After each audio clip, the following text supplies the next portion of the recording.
Good morning. This is the Eager Beaver Show. You are listening to a True North Eager Beaver Media Incorporated podcast.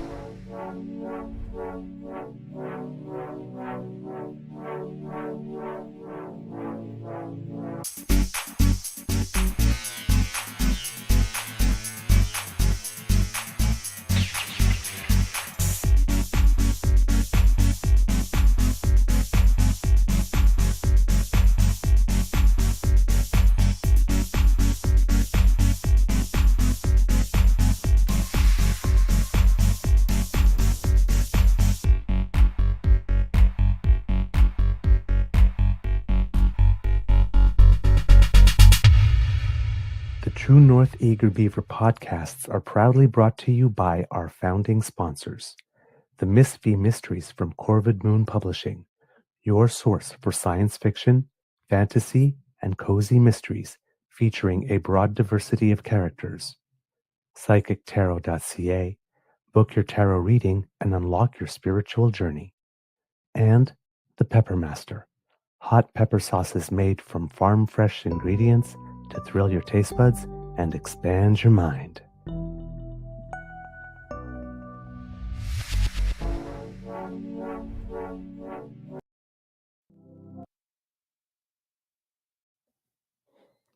Well, good morning and hello, kids and cubs, and welcome to season 5 and episode number 644 of the Daily Beaver Morning Show. 100% Canadian. Today, recording day is Friday. Thank God I'm Friday, May 8th, 2025, and it's cold for May 8th, 2025. I was outside a little earlier this morning and it was 5. Yeah, it's chilly out. That's why I got a toque on and I'm wearing a sweater. Yeah. Well, a zip up. Yeah, me too. I've got the fleecy on here. I had my first of 4 tennis lessons because I bought a series in a block of 4. So it's a group lesson, but it's specifically point play. And normally, no matter what the weather is, I am playing in shorts and just in a tennis shirt. I played in pants the entire time. I had a little windbreaker on for like the first 30 minutes of a 2-hour class, and then after that, I got hot enough to take it off. But yeah, it was nipply yesterday. You could say that, yeah. Yes. Well, it was very cold in the morning, and then when I went out later in the afternoon, it was not much better. It really wasn't. No, But it's going to be like 28 on what, Tuesday or something? Oh, really? Okay, I didn't see that. It's going to be warm this weekend. Today's going to be miserable, but it's warming up tomorrow and Sunday. Mm-hmm. So, kids, I don't know if you've noticed anything different. I'm seeing a reflection of a ring light. You might want to adjust. Can you change the color tone on the ring light? Yeah, I can actually. Warm it up because the color that it's on right now. It's fading. Your skin tones are faded, so you might need to just change it to a different. Oh boy, that's a little intense. There you go. That's better. That's a little warm. Yeah. Warm it up, Chris. I'm about to warm it up, Chris. That's what I was born to do. All right, there we go. Maybe that just needs a little more. There we go. That looks a little bit more my liking. Yeah, you were washed out. Yeah. So I'm yes, always fiddling with the lighting effects here in this place. So yes, always about that. Kits and Cubs, yours truly is now bespectacled, because as the saying goes, every face deserves a good frame. Mm. Is that the saying? That's the saying. But no, I've never been able to see very well distance, which is why I was always the kid in the front of the class. I mean, I happened to be a keener, but I wasn't in front of the class because I was a keener. It's just like wanted to see what was being written on the blackboard, because white on black for me gets fuzzy for some reason. And curling, you're at a certain distance, and then tennis, well, the ball's coming at you from a certain distance. So got the glasses. And my optometrist recommended progressives. but I can't imagine playing tennis, like just the ball disappearing or like becoming bigger all of a sudden or smaller all of a sudden as I'm running. So I got the single lenses, but um it's just too close that everything is not doubled, but like superimposed on each other. Like if I'm reading anything off the screen, yes. But yeah, how do they look? I have a pair almost identical to that, but they're bifocals. I just don't wear them anymore because the script is no longer valid for me. Yeah. And they have just a little touch of fashion to them, Mm. although it's kind of hard to see because the light is reflecting on them, but just a little touch of fashion. But yeah, I got them because I got these ones because they are a little heavier than the previous ones that I got that somehow while I was wearing them just vaporized into thin air. Yeah, that And I can didn't happen. feel them disappear. So these ones, I will know they are on because I had them make them pretty snug too because I'll be playing sports with them. So it's like make them snug to my because I don't want to Actually, be like so running around. I get all mine at zennyoptical.com. Yeah. See, that's what I wanted to go for originally because those things at the end just snap to the side of your head, right? Yeah, yeah. And it's flex metal, right? So Right. these you've held these, have you not? These are nothing. They're super lightweight. I had What it I like about them. given to me so that I could use the frames, but they can't because you got to mount the 4 little screws on each side, and they don't have the things to transfer that. I Yeah. was like, "Ah, damn," because that's originally what I was gonna go for. I came in with some frames, and I thought, "Oh, well, these frames." But I'm gonna like these. I'm gonna like these. And, I was trying to decide whether or not a smaller frame because they're a little wider than my face. This Right. Beaver Sweetie recommended that since I'm playing tennis, I'll probably want a little extra peripheral vision. Well, you can get sports glasses if you go to zennyoptical.com. Yeah.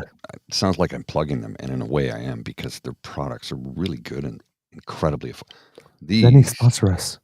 well, I'd love that, but these were, so these came with I ordered 2 pairs of, polarized clip-ons, Okay. an amber and a dark, and a blue, a mirrored blue and an amber. I lost the mirrored blue in Calgary, unfortunately, when it went through the X-ray machine coming home because it was clipped on the side of my hat. My hat got crushed and it got eaten. So, yeah, I had 2 pairs of those and a pair of, 3D glasses clip-ons. So if I go to the movies, I can just clip them on instead of having to wear the ones they have. Oh, that's cool. Yeah, and, that came with the case and a toolkit and replacement nose pads, blah, blah, blah. All that was like $150. Yeah. Wow. Glasses Okay. start at $6 at Zenny Optical. Look, I recommend them to everybody because, look, Luxottica owns the industry, and they charge whatever they want because they can. Hmm. Ray-Ban used to be known as, like, the sunglasses for people who could afford them. Right. They were not anymore because Luxottica bought them, and now they're really expensive. Anybody who wears glasses knows. And here's the thing, you need to remember this, and it was a friend of mine who pointed this out to me. Um, actually, it was Super Kyle, I think, pointed this out to me. This is my mobility device. Yes. I can't drive a car without these. If I go I've walked out the door without them in the morning to walk Lola, and I get outside, and I'm like, "What the hell? Oh, shit, I have to go back in and get them because I literally everything is blurry. Everything outside of 1 meter is blurry as all get out, and as a result, it's not safe to be walking around like I mean, I can see cars, and of course, my vision's not that terrible, but if Right. everything is blurry and people approach you, I can't tell who they are until Right. they get right up close to me. Yeah.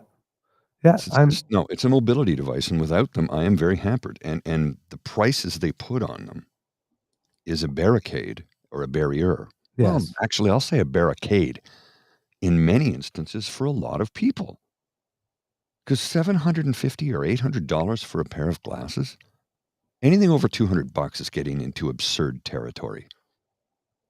I mean, really. If you're a single mother let me back that up. If you're a single parent Mhm. and you have 2 kids to raise, or even 1, it's expensive enough as it is, and Mhm. then if that child needs glasses, and very often they do, it's expensive. Oh, yeah. Oh, yeah. Yeah. So You'll do without to make sure your child is taken care of, but I'd say most of humanity behaves in that manner. And you know, what if you need glasses but you can't afford them because you had to spend $500 for your kid? yeah, And they're like, "Oh yeah, your insurance program through your employer. Yeah, I get $100 every 2 years." right. Right. I mean, come on. Yeah, yeah, indeed, indeed.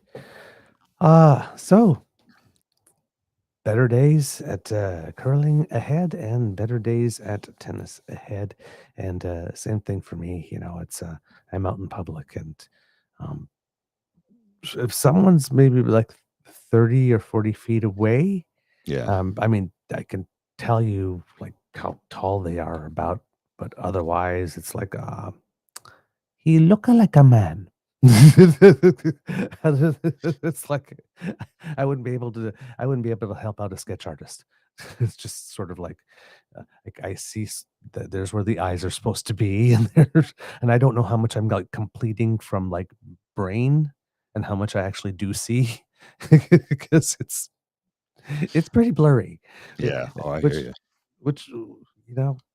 which which let's put it this way. Um, I may be very, very, very, very, very, very happy beaver at home, but just because I'm on a diet doesn't mean I don't like to look at the menu. We're It's not hard to look dead. at the menu when you can't see, make out a Yeah. face. We're not dead. But I need it but same thing like concerts, right? If I'm Yeah. in like this, if I'm like more than 40 feet away, the whole stage is a blur. Like this, if I go And then see a it's not dance enjoyable. performance, I know what's happening like this, but I can't make out a face, right? An expression on a face or anything. So, I need them now. I Well, just need it's them now. the just, you know, somewhat related to this because, there's the measles outbreak right now, and Yes. we have anti-vax people out there, and it was the picture of the guy with big black frame glasses and a T-shirt that says, "I have an immune system. I don't need a vaccine." And the response to that was, "You have eyes. Why are you wearing glasses?" Like You know? perfection, Yes. perfection. Love it. Love it. I mean, Speaking really, of that, it translates perfectly. well, yeah. And speaking of that, there's a little bit of an update yesterday because we were talking about measles a bit. It seems that Mhm. since the data that we had, Ontario's measles cases have increased by 200 to now greater than 1,400. Alberta's case count has surpassed 300. There are also cases in Manitoba, Saskatchewan, Nova Scotia, and the Northwest Territories. The Centers for Disease Control and Prevention says that 935 cases have been confirmed in 29 states, and in 13% of the cases, the majority of which are under 19 years old, have resulted in hospitalizations. Among the confirmed cases, greater than 90% are either unvaccinated or people whose vaccination status is unknown. Measles was declared eliminated from the United States in 2000 because of a very effective vaccination program, but those rates have fallen in recent years, leading to more cases. So it's not just us as well, but it's No, getting bad here. it's stupid people doing stupid things. It's the cartoon says, "You didn't get your son vaccinated, and as a result, they have the measles." And the woman says to the doctor, "I'd like a second opinion." Okay, you're an idiot. Yep. Basically. Yep. Well, I was reading earlier this morning too, where they're saying you should get a booster shot for your MMR. Yes, you've been vaccinated against it, but how old are you now? When did you get that? They're Mhm. looking at because of this new onslaught, the virus might be a little bit more aggressive, and they're suggesting looking into getting a booster. So I'm going to call my doctor about it and say, listen, should I get the booster? I mean, it's been a long time. It's over Well, 50 yeah. years. Yeah, absolutely. I mean, listen, it's not going to hurt. No, It's not no. going to hurt. So if you're wondering, if you're not sure, your parents had your vaccination stuff and got lost in a move, um, don't really remember when was the last time, Well, remember go get one. during the height of the pandemic where, you needed to show your vaccination status to get into certain restaurants, bars, and movie theater, whatever. And people going, I don't need a vaccine passport. Hey, shithead, I had one growing up. It was a little yellow card. We all had it. Oh, yeah. We all had it. Absolutely. We had to show it to get to school. If we wanted to join hockey or the Boy Scouts or the Girl Guides or the Beavers or whatever, you had to show that. This was not new, and it was not oppressive or oppression by your government. It was public health looking out for the welfare and benefit of others, which is what the job of public health is. Right. There we go. Measles almost killed me in 1958. Rubella type. Norm from 1957. Right. So, And people right now, I've seen people going online saying, if you're going to get measles is a good thing to get. Look at this episode of the Brady Bunch. If you are basing your medical advice on an episode from the Brady Bunch, do not ever speak to me. Don't. I don't want to be in your sphere. I don't want to be near you because you're clearly an idiot. There's enough dumb people in the world, and now they're advertising how dumb they are, and that's fine. There's ignorance, and then there's stupidity, and there's a difference. Ignorance, you don't know. Stupidity, you know, and you still choose the stupid pathway. Right. There's a difference. Right. Ignorant does not mean rude. It means you are ignorant of you are unaware of the fact. Stupidity is a choice. There's a difference. Indeed. Boy.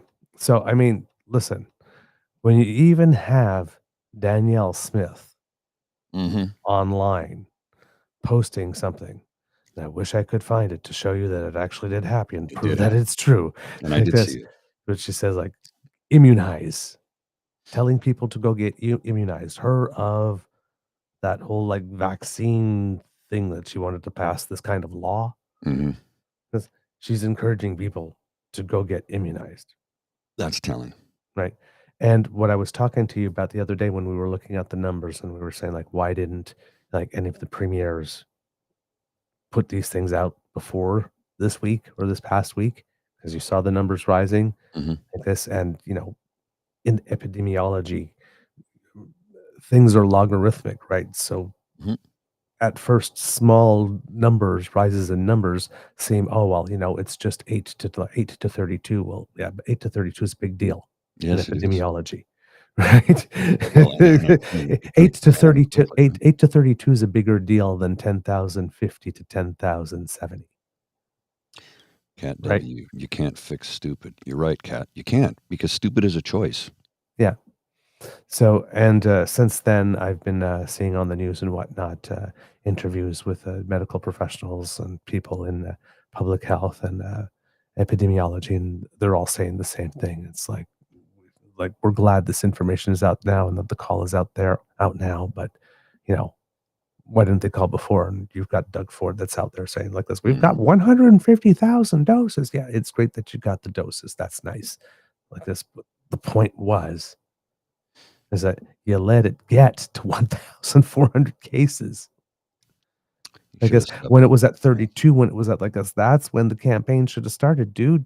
Because when you've already at 32, it's have you not learned nothing from COVID, man? If you're already detecting 32, it's already bigger. Yes. Out in the population. I mean, come on, man. Retain something. And what PNC Bio's saying here, you can help stupid listen to better voices. I've witnessed it happen a few times. And I agree with you. I agree with you. It's true. Now, there's the willfully ignorant. There's the stupid by choice. Ignorant tends to be willing to listen to reasonable voices, oftentimes. Sometimes they'll listen to unreasonable voices and go down the conspiracy theory rabbit hole and get into that bias confirmation echo chamber, and then that's it. They're gone. But stupid, if you can get them to open up their mind enough to listen to a better voice, and I'm not saying that's us, I'm just saying a better voice, okay? We're not tooting our horn here. We don't know everything. We just try and give you good information. And when we have wrong information and we find out, we correct it later because that's what responsible adults do. Right. Christian, some people are irredeemable. I don't like to live by that adage. I'm afraid you might be correct, and I'm not saying you're not. But I don't like to live by that adage. I try and see that there's goodness everywhere in everybody. In some cases, there simply isn't, and I get that. So Sometimes you got to cut bait. yes, and that's just as simple as it can be. Sometimes you just have to walk away because nothing you can do can help that person. Sometimes you have to walk away for your own mental health. Yes. But I'm hoping that someone out there can Get to reach that They're person not and talk some sense unsalvageable. into them. I might not be the one, but yeah, but it's the same thing that we use when we have the discussion about our incarceration system, right? It's like when Pierre Poilievre talks about throwing away the key. Yes, there are some people that are going to go to jail, And and never get out. rehabilitation will not work whatsoever. There's something else there that we've not been able to figure out. They Right? still have the right to their parole hearing every 20 years or whatever the case Exactly. is. They But still have that right but if we as soon as they go get out. if we go in with the assumption that some people are irredeemable, that makes it way easier to have that law. Mhm. That we just lock them up and throw away the key. We've deemed you irredeemable, and Well, and it's been proven time and time again that simply doesn't work. It yeah. never has. Well, I mean, if you never let them out, right? That's one thing, right? Like I'm hearing Gowan's A Criminal Mind now in my head, right? It's like, but if you can't, if we start with we start with the assumption that some people cannot be reformed, then the case for, well, some people we just throw them in jail for life and no opportunity for parole. We just like write them off. Yes. But then when you do that, you give yourself permission to write that off. Then where's that bar? And then that bar keeps getting lowered. So that's why we start with the presumption, Mhm. because even though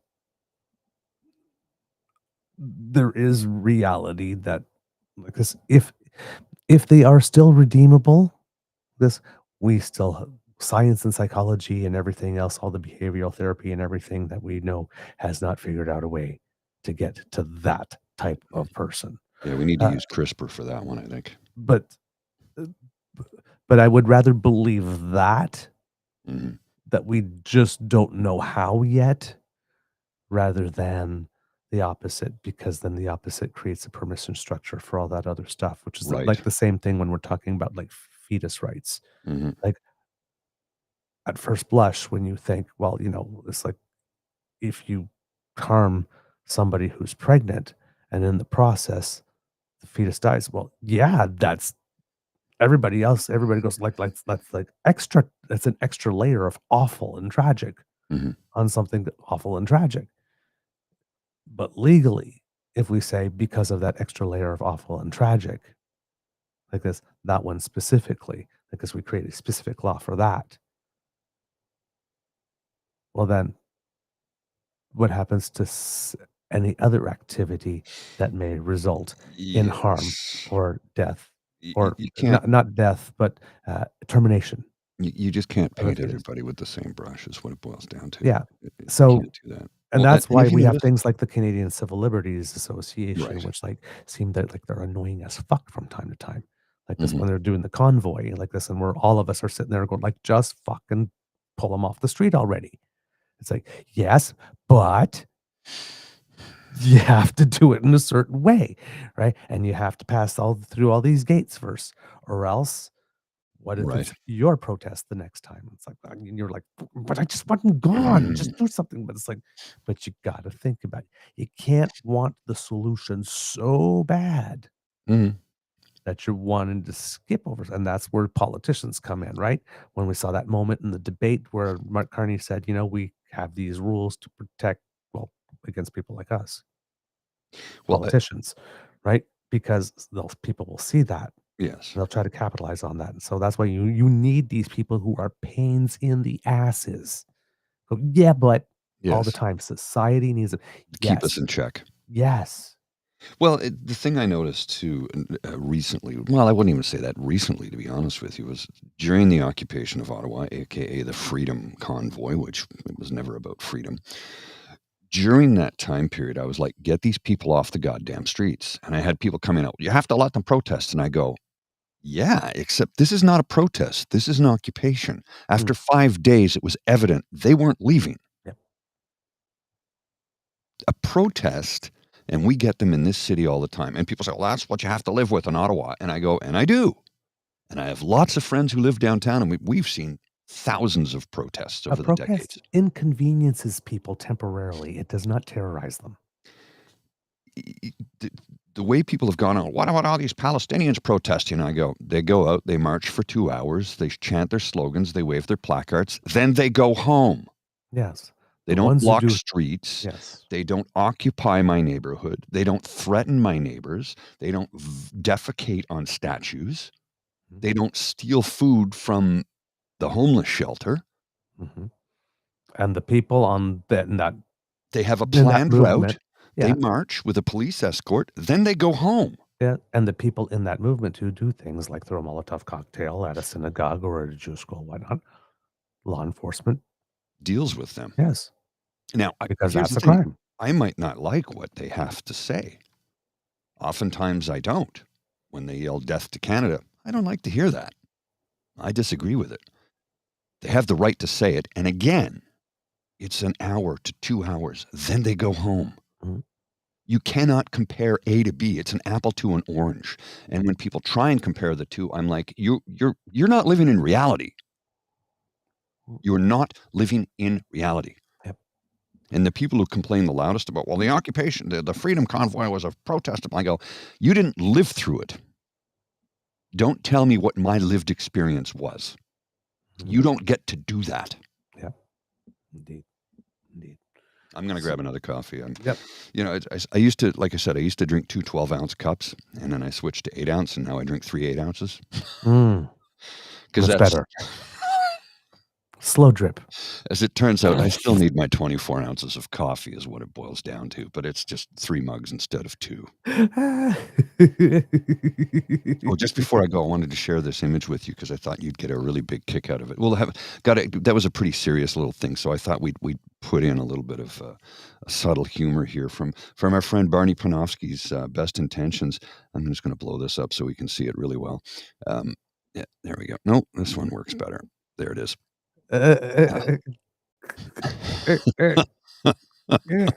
So it's I'll read this and describe it to listeners. It's Pierre Poilievre and Andrew Scheer leaving Parliament Hill from Centre Block, walking away. Centre Block is in the background.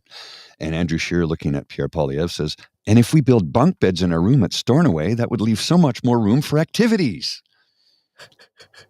That's from the film Step Brother, basically, is what it is. Maybe they can invite Secretary Kegstand for a party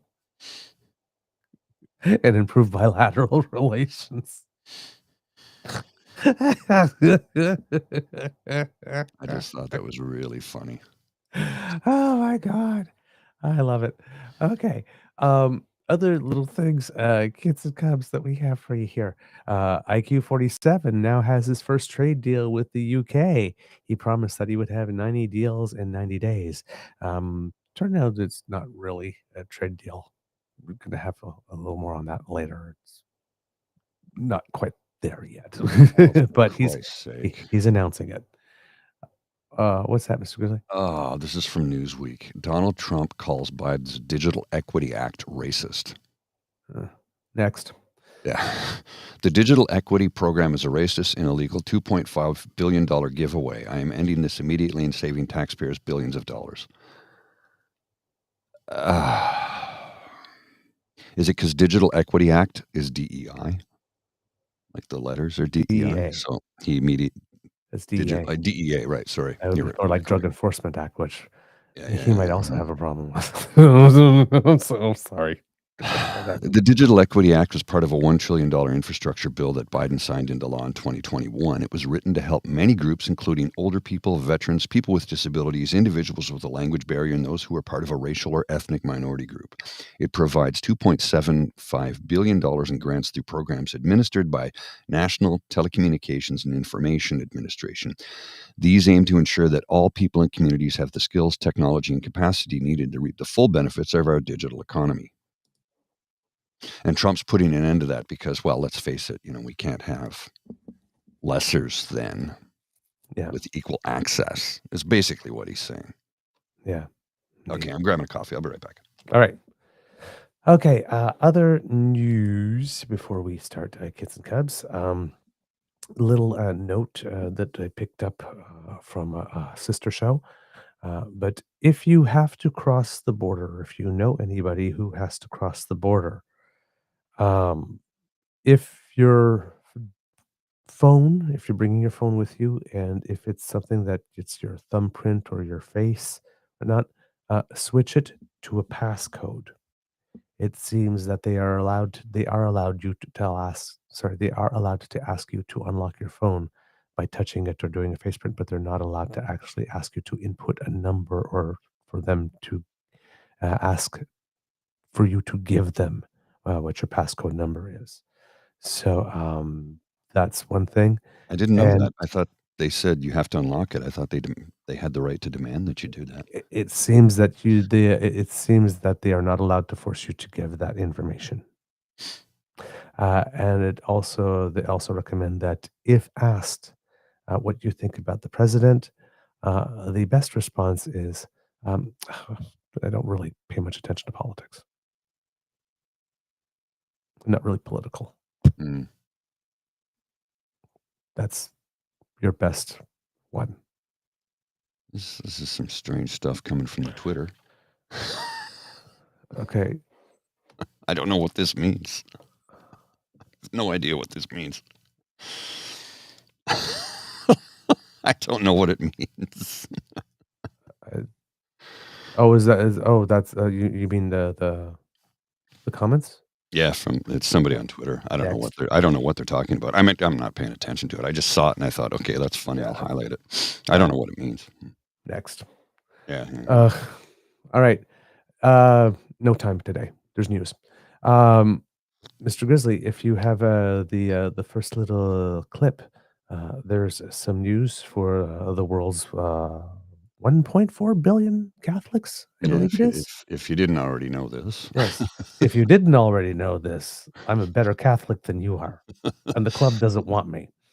Well, I don't know how you couldn't know this. It was basically everywhere yesterday. This was.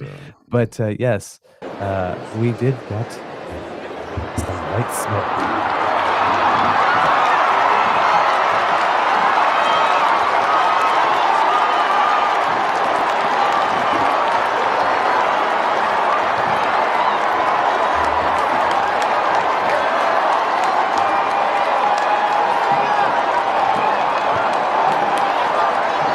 So, it took 4 ballots and something that was common knowledge and just commonly accepted, believed that would never, ever, ever, ever, ever, ever, ever, ever, ever happen, happened. Mm-hmm. There is an American Pope. Yes, that was a bit of a shocker. Yes. Candidate one, yep, is a bit of a dark horse, but was on some lists, so not completely, I guess, but a dark horse. Definitely not the ones favored at all. Well, I'm wondering if the Cardinals got together and said, let's see how much we can piss off Trump. It would seem that, even though nobody from inside would admit that, it seems that we have gotten the only set of circumstances possible under which one could have an American Pope. And it seems that of all the people in the world, this particular person, Robert Francis Prevost, or if you're a francophone, Robert Francis Prévost. uh, is now Pope. He's going to take the name of Leo XIV. I'm not astute enough in the religion into which I was baptized to know what particular significance Leo is among all the names. So hopefully that knowledge will come in the next few days. But yes, it seems that of all the people, if they had to have an American Pope at a particular time, it would have to be at this time against the backdrop of a Donald Trump. And he's basically referred to as the least American of Americans. So he is born in Chicago. He's 69 years old. So for a Pope, he's relatively young. But for about 2 decades, he was doing mission work in Peru. Mm-hmm. So we have a missionary Pope. Learned the language, of course, over there. So, I mean, American, but has lived more than 20 years in Peru, speaks Spanish fluently, of course, Italian fluently. Was created as a cardinal in 2023. So recently a cardinal, quick rise once he started rising. Was a member of the council advising the Pope at the time, and he ran the dicastery for bishops. So basically, the whole unit that was determining all across the world, okay, you're going to be a bishop, you're going to be a bishop. So he knows a lot of the bishops. He is quoted as having said in the past, a bishop is not supposed to be a little prince sitting in his kingdom. So a lot of people are thinking maybe in the vein of Francis, the same style, this a continuation of an overall sort of vibe. I think so, yes. Because Pope Francis was very close to the people, and it was really about outreach to the poor and care for the poor. And this person has done missionary work. It seems that this person would have been Pope Francis's personal choice, Mhm. But still was not among the favorites.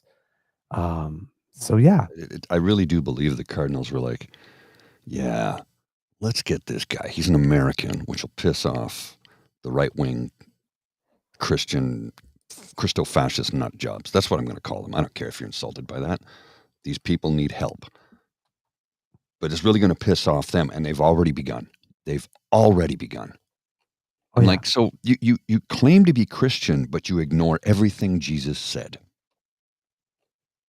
You Yeah. ignore everything Jesus said. As a matter of fact, if Jesus came back right now, you would have him deported and arrested because he would be an illegal. And he also wouldn't look anything like me. He would not be white. He would be a darker shade, but definitely not white. You ever seen the video where it says, what's one thing in this world that people believe, but the truth is it's not what they believe at all?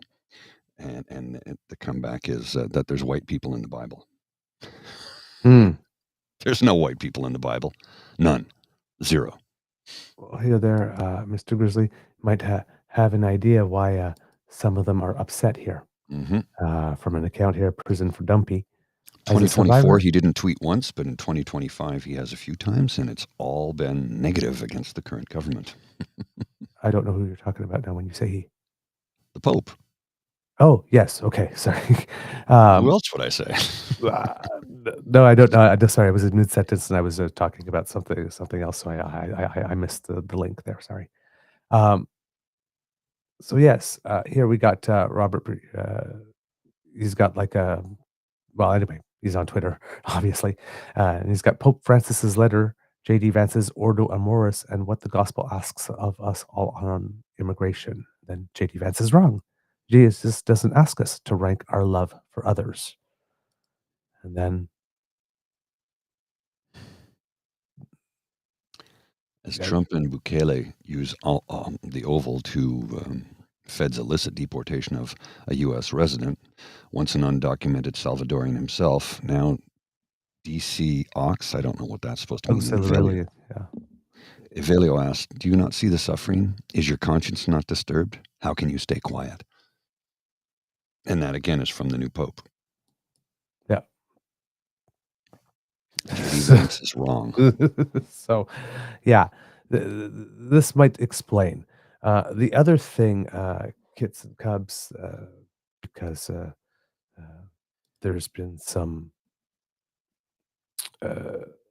moving forward on the issue of reconciliation, particularly with the church, with indigenous people. So there's some people wondering, well, on that issue, how will what can we expect, right? Um, so I wondered, because he lived in Peru for 20 years. I was sitting there, I was going, well, I mean, are there He's a indigenous people? naturalized Peruvian citizen. Yes, he got citizenship too as well. I was thinking, like, well, there must be indigenous people in Peru, right? So I took a Of look at it. course there are. It says indigenous peoples account for approximately 40% of Peru's population, with a population of 8 to 9 million.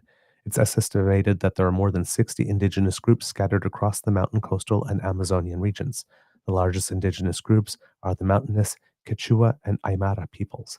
Now, I would guess that the terrible things that happen to indigenous people in Canada, probably similar things happen to indigenous people out there. Well, I got a few friends in town from Peru, and one of my buddies, the first time I met him, we start chatting, and I go, "Oh, you're from Australia?" He goes, "No, I'm Peruvian." I'm like, he goes, "I went to an Australian English school. My parents wanted me to learn English, and we were able to go to the Australian school." So I'm like, "Oh," because he has an Aussie accent when he speaks. Right. But he's from Peru. That really threw me. Right. Right. So we, but given that, bad stuff probably happened there, and he's lived there for 20 years, and he does mission work. Sorry, there's something grabbing my attention here. Sorry, I'm sorry, I got it. Squirrel. Yeah, there's just something moving, catching my eye there, was distracting me. Given that he's lived there for 20 years and 40% of the population is indigenous, my guess is that he is sensitized to these issues. And my guess is that, given that he is somewhat in the vein of Francis, that it would be my hope. We don't know him yet, but I think there is cause to be hopeful that the progress will continue with this particular pope. He is an Augustine friar, American Augustine friar. Augustin, we'd say in French. I'm not sure what the English translation is. Sorry. So probably there probably won't be that much progress with regard to women priests. Oh, no, definitely Yes. not. That's not gonna change. No idea yet with regard to the greater openness on rainbow people, with regard to this person who will be Pope. Time will tell. Time will tell. But yeah, all 133 cardinals were there. 4 were Canadian. It took 4 ballots, and this man is now the 267th pontiff after St. Peter. And of course, they needed a 2/3 majority vote in order to get there. So it seems that he aligns with Pope Francis on the environment and reaching out to the poor and care for the poor. So we have a new Pope. Well, according to Linda M. here, it says a survivors group has said that he ignored allegations of sexual abuse by priests in Peru. They filed a complaint with the Vatican and never got a response. Yeah. And one of the first things I saw today, I might present it a little later in the show, is someone making a statement there on behalf of survivors that this would be a really, really, really good time to sort of move the page forward. Yeah, on that. Yeah, let's see what happens. He's been the Pope for what? Not even 24 hours. So. Yeah. It'll take a little moment, but there we go. He's got a whole bunch of ceremonial things to go through first, right? So. Yeah, Yeah, and I mean, and these things move at a glacial pace, right, in that world. Mhm. So, I mean, Well, Pope look how long Francis it took them to convince. They had to go over there to ask him, "Will you come over here to give an Mhm. apology?" Rather than just show up and says, "You know what? Listen, we both know I screwed up. We screwed up. I'll just come and give the apology." Right? There's all this Eh, formality and stuff. Pope Francis did a lot to move the church into the 20th century. Yes. Not the 21st, the 20th. Mhm. Maybe Yep. this fellow will bring it along into the 21st, but I wouldn't hold my breath on that to get Mhm. because, and here's why, he'll be fought all along the way by every cardinal and bishop and right? They Yep. just they'll fight tooth and nail. Those who are entrenched in the old school ideology Mhm. just won't budge. But So, the positive thing, if one can take a positive, is if he is indeed in the same vein as Francis and will keep the church moving that way, because Pope Francis did get to name a lot of cardinals when he was pope. It seems that perhaps the church, capital C, has realized that there's more in it for it if it's playing the long game mhm, in being a bigger tent than a smaller one. true dat. That's not bad. That's not bad. Positive encouragement. Positive encouragement. Moving on to funner pursuits. Hockey. Oilers edge Golden Knights in a 5-4 shootout for a third straight win. Not an actual shootout. It's the playoffs. They play until there's a winner. So shootout is a bit of a misnomer. This is from Espen. Uh, yeah, I said that intentionally. There's an inner joke there for those who get it. But shootout, it kind of is somewhat deceptive. I get it in the shootout that a lot of shots were taken, but when you say that word, Yes. people immediately conjure up the imagery of, okay, we've done the 3-on-3, let's have the shootout, and Yeah. that's not the case. That's not how it works. So Yep. Yep. So yeah, when well, to be totally honest, I was trying to watch the match. I fell asleep at some point during the I match. watched the first period, then I went to bed because I I was did get the tired. first period. I fell asleep at some point during the second. I woke up just as the third was starting. Then as I was like going to bed to the bedroom, still was watching Mhm. like this. And as I put the phone down to put it in the charger, the Oilers had scored another goal. So I thought, okay, they're up by two. You know, one period left. Should be good. Turns out it was more of a thriller because it went into overtime. But yes, the Edmonton Oilers have come out victorious. So hey, the two of the three series in which Canadian teams are playing, Canadian teams are in the lead. Hopefully, with the Jets, they'll come back and hey, who knows? Maybe we'll go 3 for 4. Well, and That would be nice because technically it's possible. Oilers goalie Stuart Skinner, who is the backup, who's Hmm. supposed to be not that good, that's his 6th straight victory. Hmm. Since putting him in nets, they haven't lost. Yeah, yeah.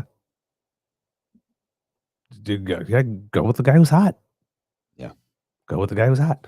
So yeah, and Kits and Cubs, because we haven't forgotten, PWHL playoffs have also Yes. started. In And Ottawa, won their yeah, first game. yes, yes. Team Ottawa, the Ottawa Charge won its first ever PWHL playoff game. And this is a big deal because this is the second playoffs. And Ottawa did not qualify last time. There were 6 teams. There will be 8 next year. Vancouver and Seattle was the second team that was announced. I don't think we announced it on the show yet. Um, so what happens with the PWHL here, and the end of the season was a wild thing because the Montreal Victoire was like in first place by a lot. And then the teams that finished second, third, and fourth all finished with 44 points. And Ottawa had to win its last game And they did. Yeah. against, I think it was the Victoire. Not, if I'm not mistaken, or the Toronto Scepter, I'm not sure, but the team that was higher ranked in order to do it. And they did get it. So on the very, very last game, Ottawa qualified. And yeah, this is now the Montreal Victoire, even though they're really good in the regular season, have not yet won a playoff game. So they're 0-4 in playoff games so far. So yeah, Ottawa up 1-0 in what I'm going to guess, given that Marielle Victoire only played 3 games last year, is a best of 3. Not best of 3, but first one to win 3. No, yeah. I think I got that backwards. Best of 5 series. I think I got that backwards there. Apologies Yeah. if I got it backwards. Yeah, because I was wondering when you said that, because I thought, Yeah. wasn't Skinner the guy that was in the goal last year? Yeah, Pickard, That sorry. made the great run? Is it Pickard or Picard? I don't know how he pronounces it. Yeah, sorry about that. I flipped it. My apologies. My Yeah. apologies. But he was not expected to be what he has become. Yes. Which But- is a hot goalie But see, at the right time. here's the things. I'm not confident enough in my knowledge of the traditional sports ball things that I didn't venture. I wondered, but I didn't say it. I used to be able to. There was a time in my life where I could tell you every player on every team in the NHL. Hmm. Now there's players on the team I cheer for that I don't know who they are. Yep. My life has gotten a little bit busier. There's a lot more in it. I have Yep. more responsibilities. I have more things to take care of. One of the big things that occupies a lot of my brain space is trying to find a new job because I'm down to my last $50. So, Yep. It's just, that's where I am right now. So knowing all the people on the teams is just, I don't have time for a space for that. Mhm. So yeah, good victory there by the Oilers. Let's hope it continues. Finally, the last little bit here in our morning tidbits. The Conservatives have been trying to suggest that there was something weird that happened in Pierre Poilievre's riding, because there's absolutely no way that Pierre Poilievre could have lost because he was a trash candidate running a trash campaign. Mhm. And someone else just outworked him. Someone outworked you. You were out hustled. So it's Pickard, not Jean-Luc Picard. Okay. So stumbled upon this little thing from CBC, little fact checked on the It's a very claims. strange statement. Get over your hatred against Anglos. We are Anglos. What are you talking about? But please just stop God. putting this person up. Oh no, I'm laughing at it. I know, It's but funny. please just stop putting him up, Okay. because we're giving him Not even profile. sensible. Yeah, but we're giving that person profile by doing that. And it's Oh just, no, I'm going to block them in a moment. yes, but we Yeah. want to ignore them. So there's no reason that they should be platformed here on that. Sorry, I just like to laugh at silliness like that. Yeah. It's just inane. Yeah. Well, they're blocked now, so Yeah, there we go. All right. So, Mr. Grizzly, do you have the clip? which clip is that? Hang on. The I have it election here. integrity clip? Yeah, I have it. Yeah, just give me a sec here till I load it up, because for some reason it shrunk the screen. There we go. This is the image quality is for some reason, I don't know why. It looks like it's about 240p. But here we go. I'll hit the play on this. After the election, there was a surge of claims online about election integrity. Now, some of the most popular claims were made about the Ottawa riding of Carleton, where Conservative leader Pierre Poilievre lost to Liberal candidate Bruce Fanjoy. So let's fact check some of those. First, we should note that Poilievre has not suggested that the vote was wrong or that he should have won, nor has the Conservative Party. But the ballot did look unusual in Carleton. It had 91 candidates, the longest of any riding. And the researchers I spoke to said this fueled some of the misinformation. Most of the candidates were from a protest group that wanted proportional representation, and they followed the rules to get on the ballot, and they've done it in previous elections too, so it's not unheard of. After the election, one claim suggested that the vote was illegitimate because the riding allegedly had a 100% turnout. That's not true. Elections Canada says the riding turnout was 81%. That's higher than a lot of places, but not unusual. 3 other Ottawa area ridings had a 77% turnout, including next door in Nepean, won by Mark Carney. Now, this tweet shows outdated numbers for how many people lived in the riding based on the old boundaries, but in in 2023, Carlton changed significantly and the riding got a lot bigger. And that leads us to another Carlton claim, that the boundary change was the Liberal government's doing to make it harder for Poilievre to get elected. But this is false too. In Canada, every 10 years, electoral boundaries are redrawn. As populations change and grow, the idea is to make sure each riding has roughly the same number of people in it. And political parties don't decide the boundaries. They do have input, as does any Canadian who wants to comment, but an independent panel led by a judge in each province makes the final call. Another claim suggests the vote changed because of population growth from immigration. And this post on X claims that 95% of Carlton's population growth came from immigrants over 10 years. That's misleading. That 95% number likely comes from Canada's overall 2022 census data, not just Carlton. In terms of actual immigration growth in Carlton, we don't have a clear picture right now. That's because census data only dates back to 2021, and it relies on the old Carlton riding boundaries, which changed in 2023. If you want a more clear picture that reflects the new boundaries, you have to look at two areas in southern Ottawa, Carlton and Kanata Carlton.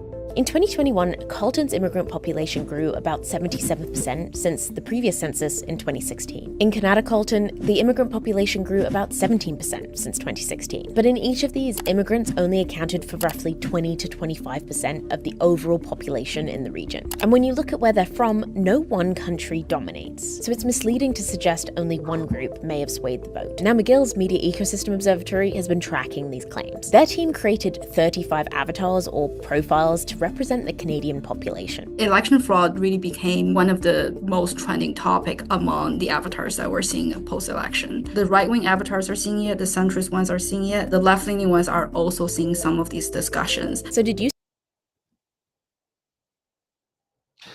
I did see the claims. I'm sure you did too. Mm. And they're all, what's the word? Bullshit? Bullshit. Bullshit. Bullshit. Bullshit? Bullshit? Yeah. Bullshit. Yeah. Bullshit. Yeah, you got it, kid. So, yeah. And into each one of those conspiracy theorist, election deniers, the Liberal Party changed the riding in Bruce Vanjoy in the Liberals' favor. Here's what I have to say. Fuck off. So, yeah. A little bit of civics, again, right? Every 10 years with the census, a judge in each province. So if you want to influence the territory, so if you want to influence the process, you have to influence 13 different judges. This is And not new. It's well, some of these things are not as well known, right? True, fair enough. So I didn't know that there was a judge in each province for the boundaries. knew I knew that. it was every 10 years with the census. I didn't know that it was a judge, right?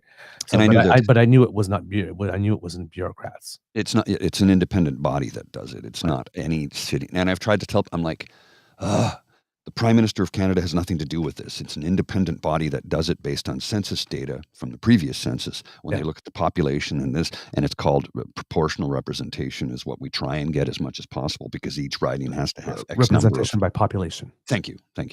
Not proportional representation. You're right. Each riding has to have close to the same number of citizens as the next riding over, and blah, blah, blah, blah. That's why some ridings are very tiny. Yeah. When you have people who look at all this area of blue in Ontario and this tiny little red area in downtown Toronto. Yeah.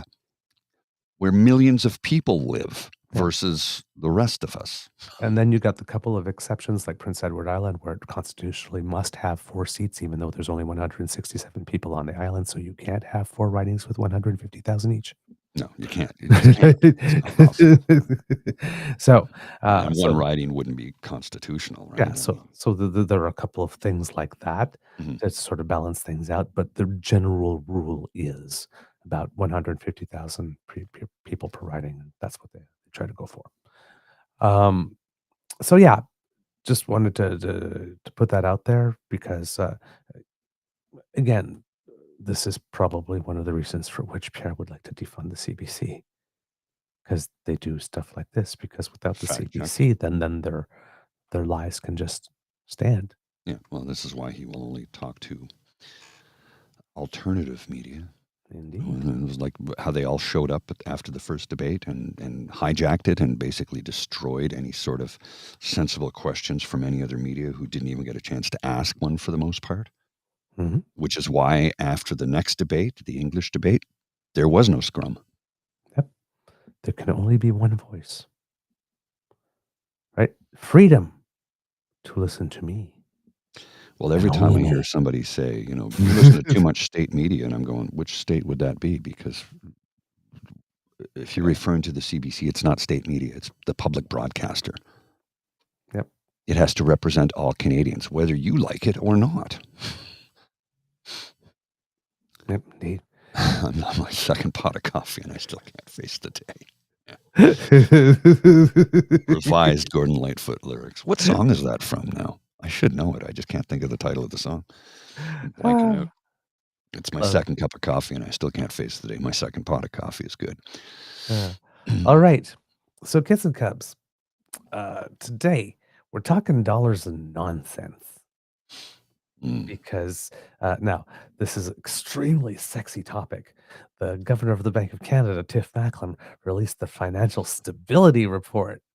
It's a little, what's the word I'm looking for here? Dry? A little dry. But it's important. It's important. It is. It is. Particularly now, because what's happened, I've been telling you about how the U.S. economy had a 0.3% contraction in the first quarter. We did not have a contraction in the first quarter, right? We had, but we have numbers coming in for January that said we grew at about 1.8%, and then there was a 2%, 0.2% or 0.3% drop from that for us, so up to about 1.5. So far, expecting a 0.1% up for March, so our first quarter will be positive, but their first quarter is already negative, and a recession is defined as 2 negative quarters consecutive of growth. All that first January, February, March was pre-Liberation Day, which was April 2nd. Now, there was mass buying of stuff to get ahead of Liberation Day, and we're going to start seeing the fallout from that. Because now people are not buying. But there was still, because everybody knew Liberation Day was coming, there was still people that were holding back on investment and spending in other areas during that time. So if their first quarter is already negative, the second one, given that there's way more tumult, is pretty much guaranteed to be negative unless there's some weird thing that happens with the markets. So basically, by end of June, early of July, you're going to hear people start talking about a recession in the United States, which means if they get a cold, they sneeze and we catch pneumonia, well, chances are for us will be around the beginning of the third quarter, around back to school, where we're going to be starting about one in our nation if we're not able to move fast enough with that kind of stuff. So when he's talking about the Fiscal Stability Report here, this again is sort of like the horizons thing. It is not a forecast. It's based on the worst case scenario as imagined by the International Monetary Fund, right? Not a forecast.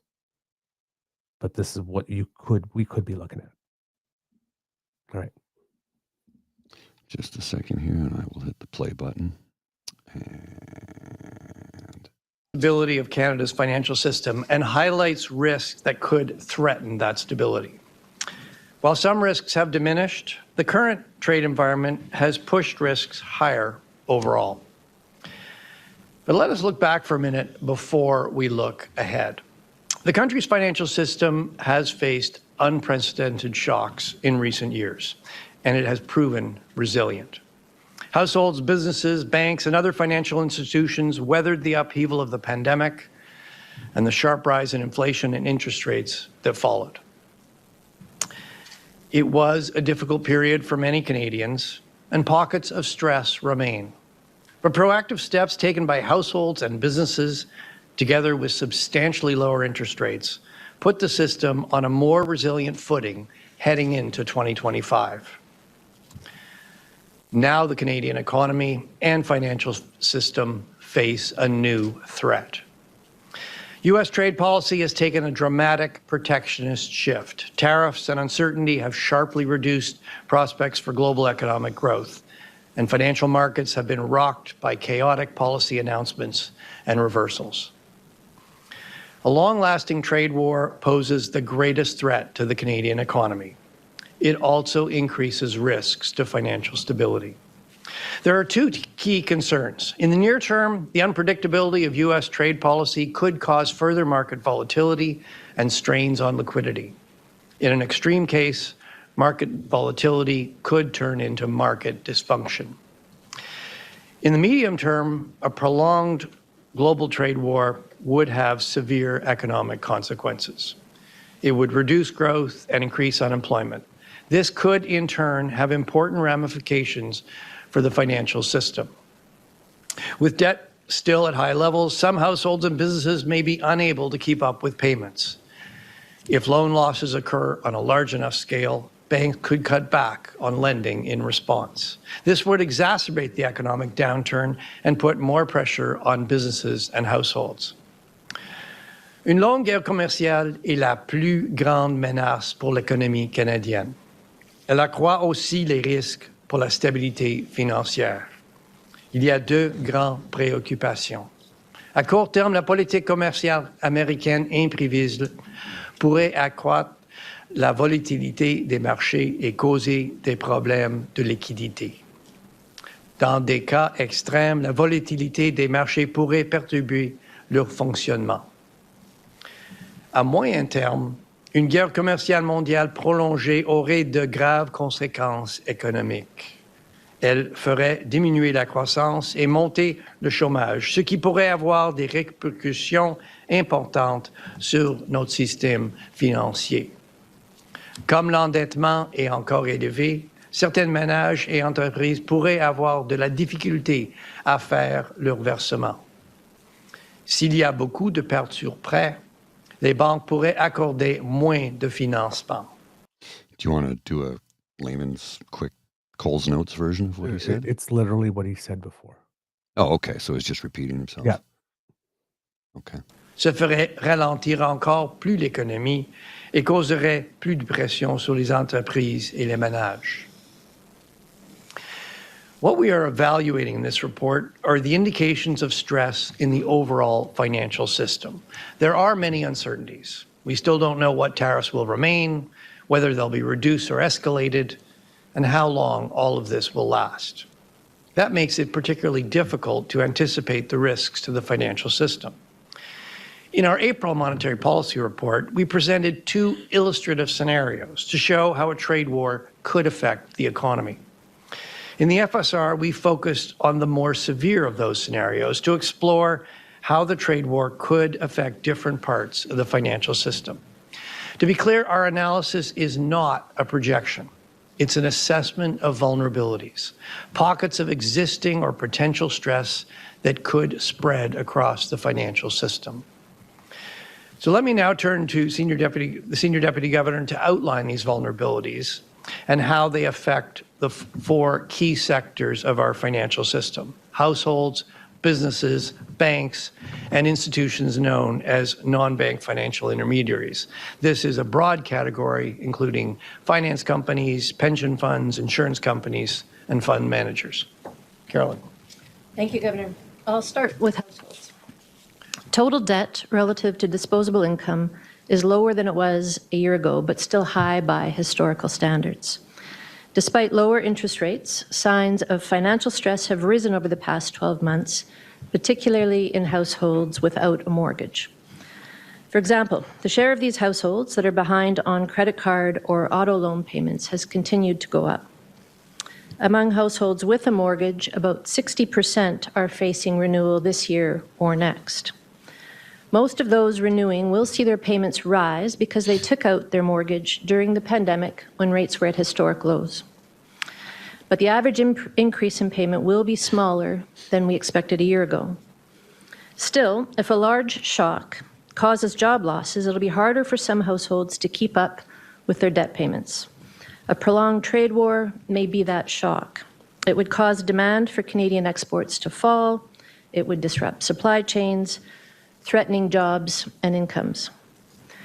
Workers in trade-dependent industries could find it particularly difficult to continue managing their debt. A prolonged trade war would also matter for businesses. Most Canadian businesses have managed to adjust to past interest rate increases, and the surge in small business insolvencies last year proved to be temporary. But businesses in trade-related sectors, especially those with high debt, low profitability, or cash reserves, could also fall behind on debt payments. A strength in our financial system is that Canadian banks are well positioned to absorb higher credit losses.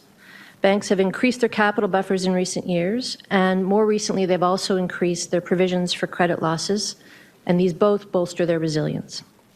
Liquidity levels remain high, and access to funding for banks is also good. But if credit losses occur on a large enough scale, banks could cut back on lending in response. Struggling households and businesses would then have less access to credit to get through tough times. This cycle could exacerbate the economic downturn. In the non-bank financial sector, the growing presence of hedge funds in the market for Government of Canada bonds raises some concerns. Government bond markets are the foundation of the financial system, and they need to function smoothly for all other markets to work well. The increased activity by hedge funds has helped absorb increased issuance of government debt, keeping yields lower and liquidity higher. But hedge funds have also taken on increasingly large amounts of leverage to fund their purchase of government bonds. And this makes them more likely to pull back from these crucial markets in periods of stress, introducing added volatility. The recent gyrations in the U.S. Treasury market clearly illustrated this risk. If the trade war causes a larger spike in volatility than we've seen so far, leveraged hedge funds might rush to sell their holdings. That could strain liquidity across core markets, increasing stress throughout the financial system. Moreover, the growing connection between banks and non-bank financial institutions could make it easier for stress to spread. Against that backdrop of increased market volatility, and given their importance in the government bond markets, hedge funds need to make sure that they're prepared to respond to sudden liquidity needs without disrupting broader market functioning. It's time to wrap up. Notre système financier est solide. Malgré les dettes élevées et la pandémie, les Canadiens ont elevated debt surmonté and the la pandemic, hausse Canadians des taux. have survived the interest rate increases. It was a major test. We must remain vigilant. The risk of weakness is another test. Is resilient. Despite high indebtedness and the economic turbulence of the pandemic, households, businesses, and banks weathered a rapid increase in interest rates. That was a big test, and the system proved to be a source of stability. But we must all remain vigilant. Vulnerabilities remain, and there is another test on the horizon. By identifying vulnerabilities, we can help the financial system prepare for future stress. We're watching developments closely and remain in regular contact with financial system participants and with other authorities in Canada and globally. A stable, resilient financial system that absorbs shocks rather than amplifying them benefits every Canadian. And with that, the Governor and I would be pleased to take your questions. All right. So, you get, again, this is worst case scenario. We are going to get some of that if the American administration doesn't back off stuff. We are definitely going to get some of that. So again, as the governor made a point to state, not a forecast, but an assessment. Mm-hmm. So we need to pay attention to that, particularly because conservatives like to pick up on these types of reports, these types of assessments, and present them as forecasts or predictions or something, right? And point to them and say, look how terrible we're doing. Because, there's going to be like 33% drop in the stock market, all because of Carney's terrible taxation policies. And no. But you have to understand these are the dynamics at play, right? Just the 60% of mortgages that are going to be renewed. Mm-hmm. Now, fortunately, there's been a 2.25% or something like drop, or 2.5% drop in interest rates since their peak, because 2 years ago, when Pierre Poilievre was starting to do his yelling and screaming and saying, like this, you're all going to hell in a handbasket. Well, they were expecting those 60% of mortgages to renew at about 2.5% higher than they are now as well. So it's still higher. And that's okay, because I'm pretty sure that everybody took a mortgage there and then, even though the governor had said, the interest rates will be low for a while yet, probably still didn't expect that type of low interest rates at time of renewal, because that was abnormal. That was unhealthily low. Right? Yeah. There's a minimum bank rate that's called that's a neutral rate. And when you go below that, that's a sign that you're in trouble. Mm-hmm. Right? We were below that. Yes.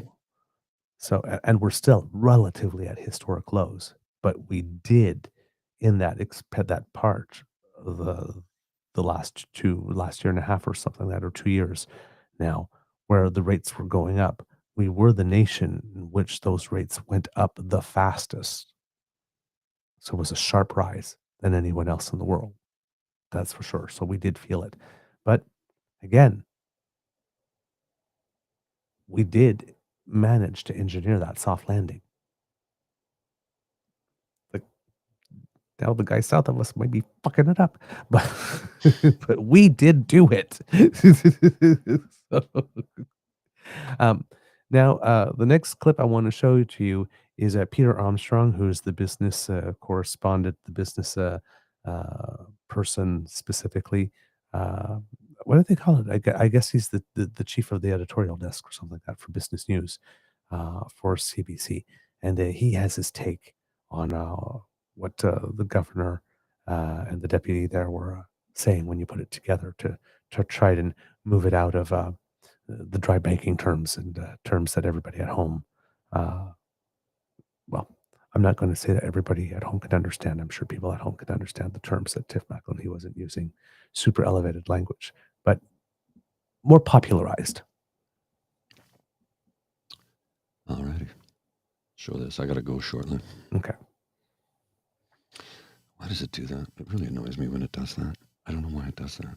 Is that doom and gloom scenario? Well, Peter Armstrong is a CBC senior business reporter, and he joins us now from Toronto. So, look, Peter, I don't know if a lot of Canadians are going to read the Bank of Canada's Financial Stability Report, but there's a lot of urgent messages in there. So what do Canadians need to know about what's in this document? Yeah, I think you're right. I mean, they call it the FSR, and it's of all of the Bank of Canada reports, it's probably the one that's deepest in the weeds. It measures kind of, the stability of the entire financial system. So banks, non-bank financial institutions, consumer credit, business solvency, all this stuff. And Tiff Macklin had a great line today that he says, you do your forecast for the monetary policy report, you try to put together these scenarios for the different kinds of reports they're looking at. But when they do the FSR, he says, you got to put on your gloomy hat and really get a sense of how bad things might get. And as we know, the downside scenario here can get pretty bad. And when you look at it, you can kind of see if tariffs continue or get worse and talks fall apart, that will lead to a recession. A recession is going to exacerbate all kinds of problems within the economy, but specifically around debt. Canadians are still quite notoriously overburdened with debt. That's going to cause problem with the banks. The banks are going to freeze up spending and loaning and lending. And the way you can sort of see these problems ripple through the economy is on the one hand quite predictable, but on the other hand, frankly, it's pretty scary. And it's the bank's job to try to measure what that would look like. And you sort of go through this report line by line, and you can see them trying to reinforce this notion that this isn't a forecast. We don't think this is going to happen, but we've got to game out what might happen. And when you start to go down that road, from any perspective, right? Like I've been talking to businesses and shippers and retailers and all of these different groups, and all of them are kind of doing the same thing of gaming out, well, what if things fall apart? How is this going to look? And the answer universally is it's not going to look very good.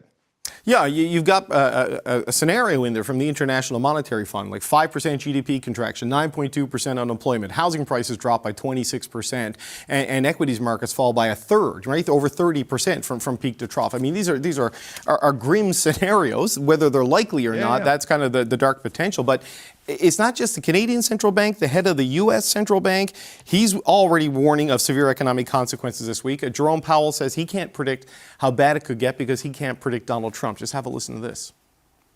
There's so much uncertainty. If you talk to businesses or market participants or forecasters, everyone is just waiting to see how developments play out, and then we'll be able to make a better assessment of what the appropriate path for monetary policy is.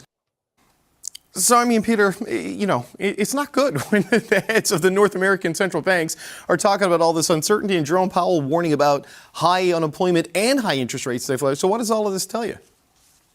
Well, and what he's sort of also implying in all of that is we are moving from the sort of anxiety over, in theory, what this might look like stage into the bite of these things actually starting to affect the economy. Right. One really good example of that is the shipping world. You know, all of these tariffs kick in not when they arrive on American shores, but they're backdated to the day they left, in a lot of these cases, China. And it takes 4 to 6 weeks for one of those massive container ships to arrive at the port of Los Angeles. You skip back 4 to 6 weeks, and we're basically at Liberation Day. It's taken this long for these ships to get here. And now we've seen a lot of them start to turn around. There's going to be this massive drop off in the amount of stuff flowing into the United States, the amount of container ships. I will remind you, the most common job among Canadian men, the most common job among American men is truck driver. And you're not driving a truck with a lot of stuff in it if nothing's coming off of those ships at the ports of Los Angeles and the ports of New Jersey and the ports of Seattle. This and all of that, David, is set to start taking place essentially in the next few days. So next week, we're going to see a measurable, dramatic drop-off in the amount of stuff flowing into the United States that will have an immediate impact on truckers, on retailers, on, you know, we've talked a lot about, you know, Donald Trump saying, well, instead of buying $10, you buy with $2 or whatever it is.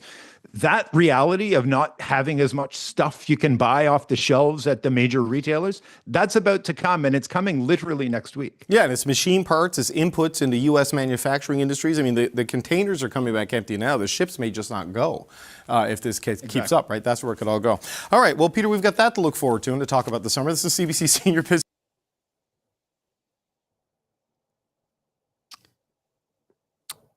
Okay, so that's fun.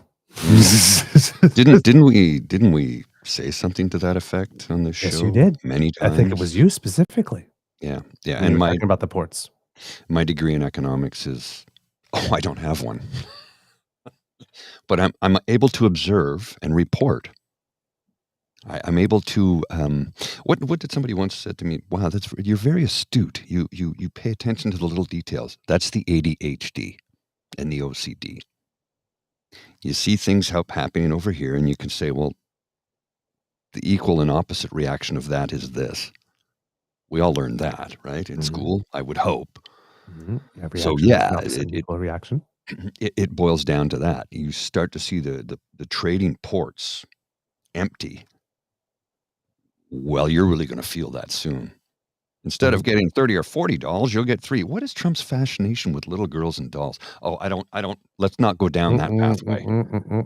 Let's not go down there. Nope. Let's take a left turn.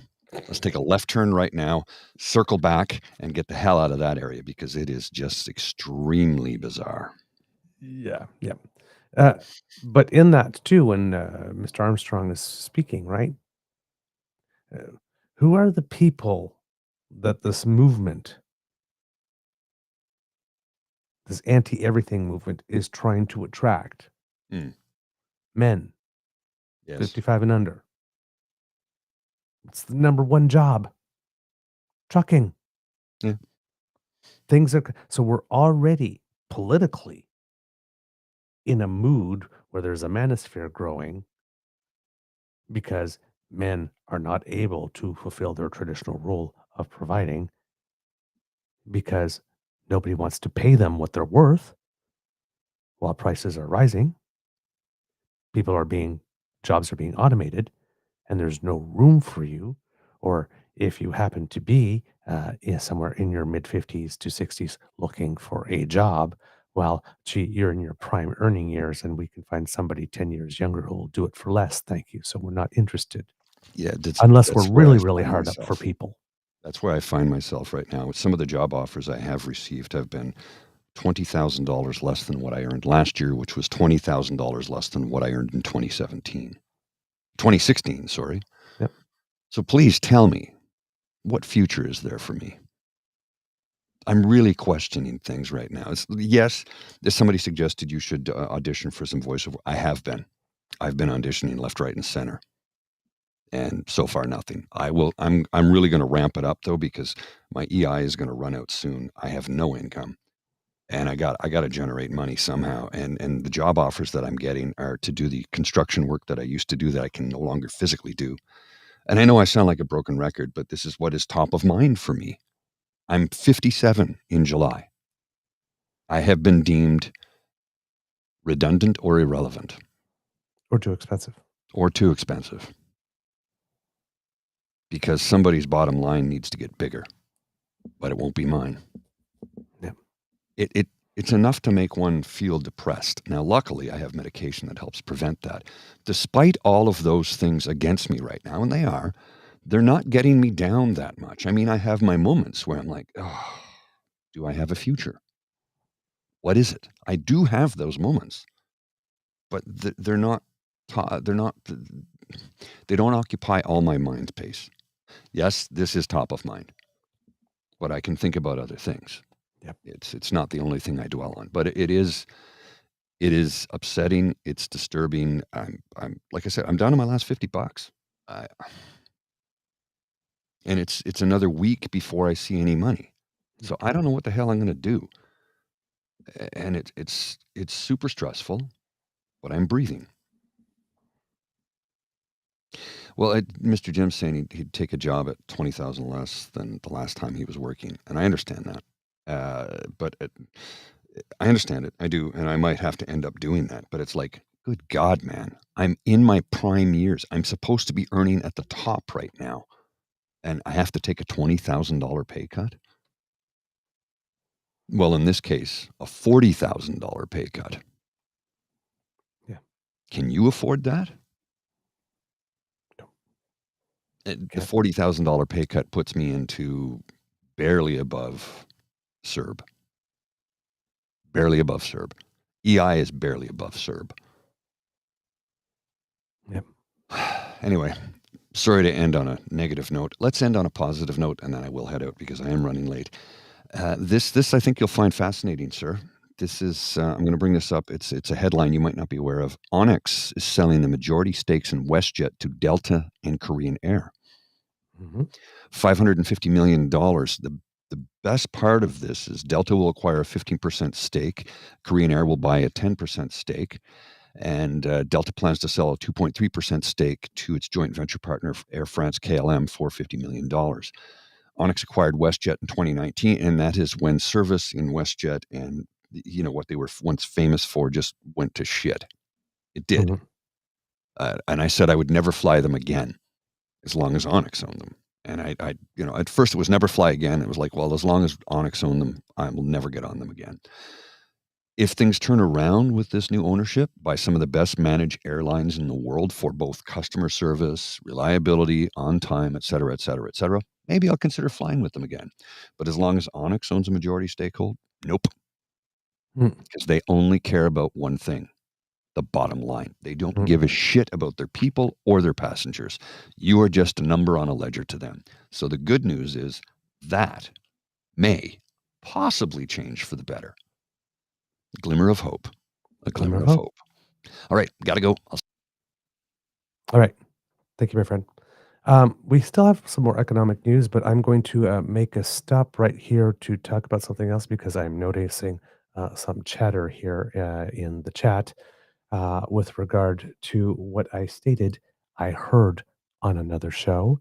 It is not advice. What I heard on another show. And I've gone and got to the transcript, so I will read it out to you with regard to what's going on at the border here, right? So this is from the Daily Beans. This is a show that prides itself on the amount of research that it does and on providing facts. I cannot vouch for this myself. I am not an expert, but this is what was said, and then I will present some additional information that I found. So, what was said on the show? I'm going to keep this as anonymous as possible for now, but everyone, if you're traveling outside the United States, if you think or if you're a Canadian or you happen to live in Mexico coming into the United States, do me a favor. If immigration, anyone asks you, hey, what do you think about the president in the United States? And you think they're kidding, don't be flippant. Just say, I'm not very political. Because what happened was, I know someone who has some friends that were coming in because they have property in a state in the United States, but they're Canadian citizens. And they were asked, what do you think about the president? And they said, nah, not a big fan. They got banned for 5 years.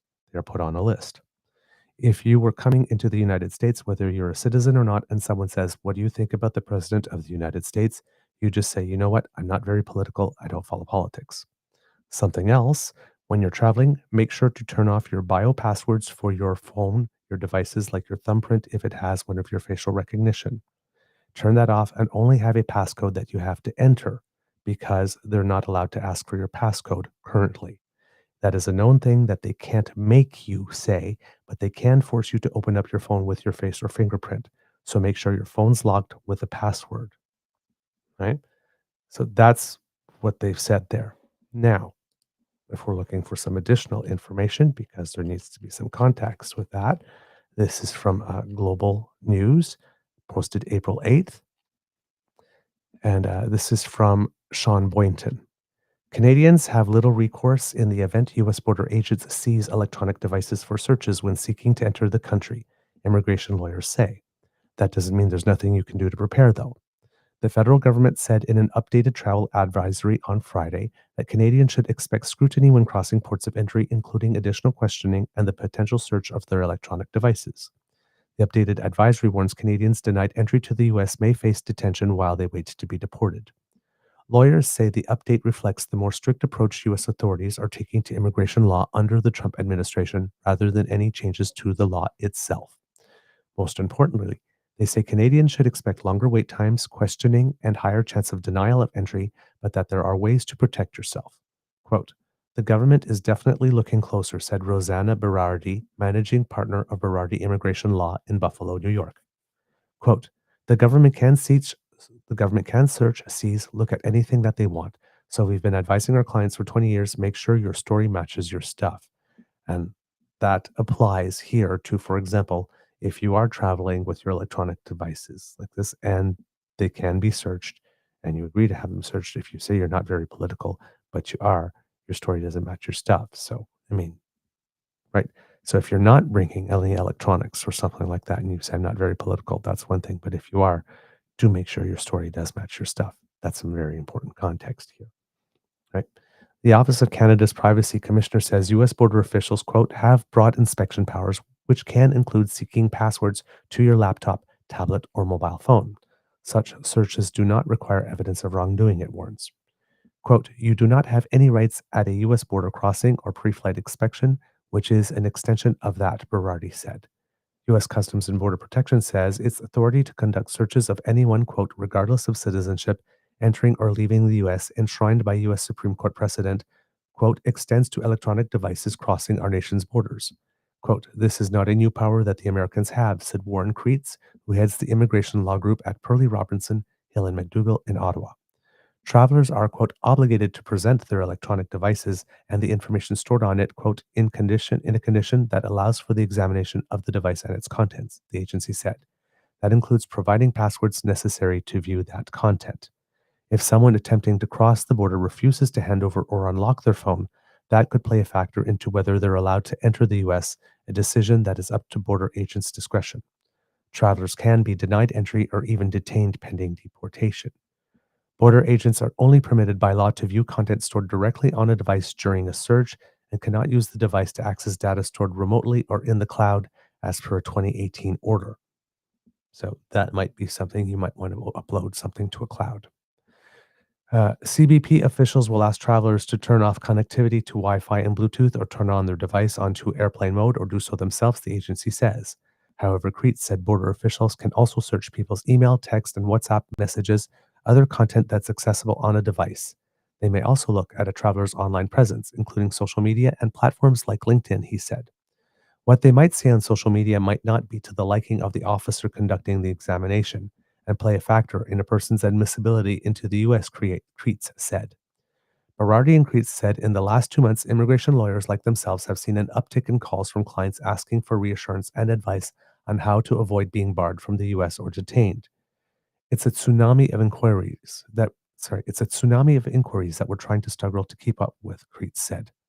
Berardi said her advice to clients is that, quote, it's really business as usual, except it's taking a bit longer and the U.S. border agents are asking a bit more questions. So we're telling people, if you normally go to the airport an hour before the flight, go an hour and a half. And make sure you know where you're going. Don't say I'm going to Atlanta. Say I'm going to Atlanta for a business meeting that is at the Hilton Hotel on Peachtree Street. You want to make it easier for the border officers to facilitate your entry to the United States. Creets said Canadians should be, quote, very clear about the purpose of your trip and ensure they have all necessary documents to prove their citizenship, residence, and details of their travel to the U.S. That transparency also applies to phones and other electronic devices, Berardi said. Quote, don't say you're going to Vegas for the weekend, but have your cell phone that has business meetings in New York City in the calendar. Again, make sure what's in your story matches the content. The Canadian Privacy Commissioner says Canadians should consider removing photos and other evidence of cannabis use or receipts of cannabis purchases from their devices to reflect the drug's illegality on the federal level in the United States. The American Civil Liberties Union recommends foreign nationals store and upload any sensitive materials remotely, either an external hard drive or an online cloud before arriving at the U.S. border. Travelers should even consider using a travel-only phone or laptop that doesn't contain any private or sensitive data during their trip, the ACLU says. Canadian rights groups like the British Columbia Civil Liberties Association have shared similar guidance.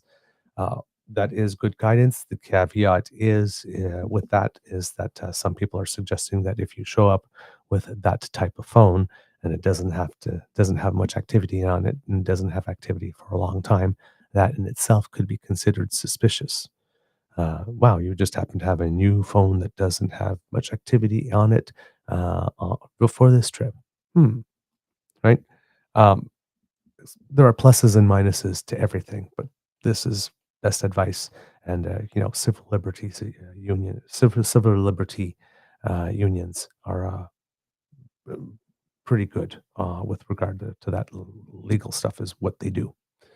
If a device is seized for forensic examination, travelers can request a receipt that includes information about how to get that device back. Ultimately, lawyers say if travelers have nothing to hide and are patient while encountering officials at the border, they shouldn't face any issues beyond a potentially longer wait time. Quote, I always advise clients to be cooperative, to be friendly, be balanced, Creets said. None of us are perfect, so if there's an issue, anticipate it, deal with it if it comes up in questioning, including a possible criminal record deep into your past. Berardi said a border inspection should be, quote, like a job interview. If you show up and you're prepared and you're professional and you're early, you're going to make it so much easier for them to do their job and move on to the next traveler. Okay?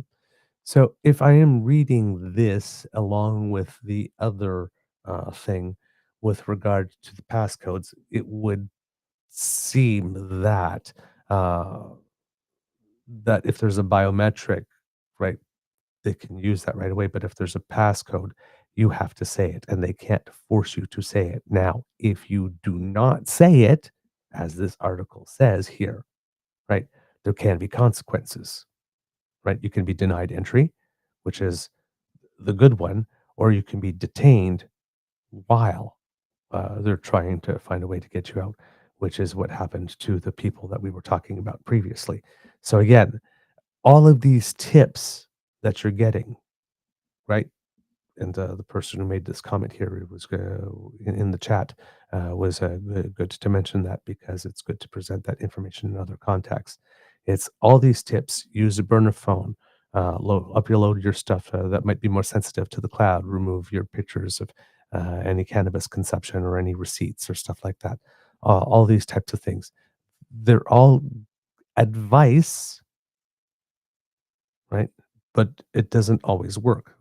That lady who was working in California, who had taken a trip to Mexico and then was trying to get back, given that she had a new work visa to go to a new job. This should have been given the right to step back and then find another way back to Canada. But that wasn't the case. They detained her. So, again, always do, and these things can change, right? There can be new directives. So always make sure you're checking before you travel, right? Don't take legal advice from podcasts. Of course, particularly on matters like this that can get you detained. But the process is not easy, is getting more complicated. And it seems that at least with passwords, if it's a password that you have to say, they can't force you to say it. But again, that comes with consequences, right? So it would seem that that's the difference. What they're talking about here on this show is that for facial recognition and thumbprint and whatnot like this, apparently they can ask for that, but they can't ask you to. They can't force you to say something. It would seem. Again, that's only what we heard from a source that we trust and that we respect for their ability to do research. But again, as advised, right? Always tell the people that you're sharing information with to always check before they go as well, because things do change. So thank you, Kit PNC Bio, for bringing that to our attention, that there was probably more to look at here, that this information was incomplete or not exactly precise, because you were indeed correct. There you go. All right. Moving on with financial stuff. So we heard about Peter Armstrong talking about what this means in real life, how this can affect people that we might see store shelves, particularly in the United States, starting to get a little more bare coming this week. That things like trucking jobs and other types of jobs that are down the line when we're dealing about getting product to market and onto shelves might be affected and relatively soon. So that's going on there in the United States. But there was more to that discussion, and I have to now bring that to my screen, given that Mr. Grizzly is no longer here. So that might take a couple of seconds here, kids and cubs, and I beg for your indulgence while I'm doing that. But yes, there was another part to that segment that we were showing you. So what the reason, as I mentioned, for which I wanted to bring you Mr. Armstrong is because he has a way of bringing it down and showing you, like, okay, what does this really mean in detail? The other person in this segment, and I'm sorry, there we go. Got it over here. It's just taking a little time because something's being a little finicky. But don't worry, it will all take place and it will all be good. So CBC had another guest from, I believe it was the Canadian Chamber of Commerce, if I'm not mistaken. And they had another take on what was going on here. I mean, not wildly different, but it seems that this is Tiff Macklem from the Bank of Canada that was speaking. It seems that Jerome Powell, who's the head of the U.S. Fed, also spoke recently and had a couple of things to say. So this clip here that I'm going to show you with the representative from the Chamber of Commerce is going to show a little bit, a little segment of what you were seeing before with Tiff Macklem, but we'll also show the clip with Jerome Powell, and then we'll have the guest that will give us a little more information about the economics of it all. All right, kids and cubs. So I'm just going to move this screen up here, and all right, enjoy. Peter Armstrong, thanks, man. You bet. U.S. President Donald Trump's trade policy is prompting some central banks to raise concerns about the economic outlook. Both the U.S. Federal Reserve and the Bank of Canada are warning about the potential impacts of the U.S. tariffs. If the large increases in tariffs that have been announced are sustained, they're likely to generate a rise in inflation, a slowdown in economic growth, and an increase in unemployment. The big message in this report is we now face a new threat. The trade war poses new risks. So even if things were moving in the right direction, it's a really good time to get prepared for possible turbulence ahead. Matthew Holmes is the Executive Vice President and Chief of Public Policy at the Canadian Chamber of Commerce, and he joins me now. Matthew, it's good to see you again. Thanks for being here today, sir. Thanks for having me, David. I wonder your high-level reaction. What do you make of Bank of Canada Governor Tiff Macklem's economic warning saying that a long-lasting trade war poses the greatest threat to the Canadian economy? Well, frankly, I'm not surprised. I mean, it's an incredible amount of our economy is reliant on trade. We've always been a trading nation. And the U.S. relationship in particular is a disproportionate amount of our trade. And so the disruption that we're seeing with the U.S. trade war and the threat that that poses, not only to businesses that are directly trading with the United States, but the broader economy that relies on those businesses, on those jobs, and on the economic, multiplier effect that those bring our broader economy. So it's real. This trade relationship is very important, and the precarity of the global trade situation right now is a deeper concern. You want to make sure there isn't a contagion that sort of takes hold and ripples through quite broadly.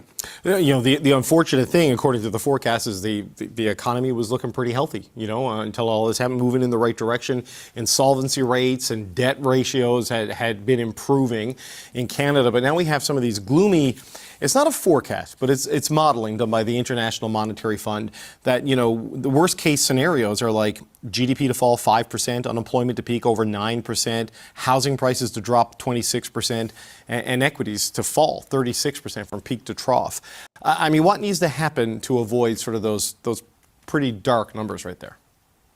Well, I think it is important to underscore what you just said, that this isn't a forecast. This is sort of a worst case scenario. It's an annual report, the Financial Stability Report that the Bank of Canada puts out. And you'll recall last year we were looking at a real concern around the amount of household debt, right, and what that might mean at renewal for mortgages. What we're seeing actually in this report is that debt level at the household level has come down, and for businesses as well. But the risk is that with the broader trade war, with the impacts that we just talked about a bit on how that could really undermine the Canadian economy in the short term, that then accelerates or exacerbates some kind of broader economic effect, which could be quite crippling in some respects. So yeah, that worst case scenario that I think the governor called it his moody hat he was putting on to look at the sort of dark clouds on the horizon. That is a role that we look for the Bank of Canada to play, to give us a sense of how bad could this get, and what are the safeguards, what are some of the things that we need to be ready to do if that's the case. Right. It's not a forecast, but it is a potential outcome if things continue on a bad path and there's no change. And we've seen, we saw pretty dire warnings from the Federal Reserve. Chairman Jerome Powell's essentially warning of stagflation, saying that he's lost the ability to sort of guess the right path when it comes to interest rates, and the possibility of high interest rates and high unemployment are growing in the United States. I mean, how does that affect us here if Jerome Powell's warnings prove true? Well, I think we're seeing this in multiple places. It's our Bank of Canada, it's the Fed in the United States, but remember, I can't even count how many companies have come out in the last week or two and withheld their earnings reports or their forecasts. And that's basically at a corporate level what they're telling their shareholders they expect to earn this year. So if the companies can't do that, and we as citizens are really the shareholders of our economies, we can no longer do that. It really puts a light on the sort of uncertainty that the current U.S. administration has injected into the global economy. And we're seeing that ripple through in various ways. So what are the policy options here, monetary policy and fiscal policy? Because, Tiff Macklem, they held rates last time after making a consecutive series of cuts. I think you wait and see before you decide what lever you have to pull there. But, as Mark Carney continues his transition and builds a new cabinet, they're going to have to come out with a budget. I mean, what are the things they can do to sort of buttress against the downside risk that all of these forecasts are highlighting? And we're booked. All right. So, kids and cubs, as we go through the ad that's popping up here, as you noticed, David Cochran stating certain truths about what this worst case scenario could be, right? A drop in the stock market of 36% from peak to trough. I did a little math when he was talking about that in order to calculate it. And the stock market yesterday, the Dow Jones in the United States, closed at 41,114.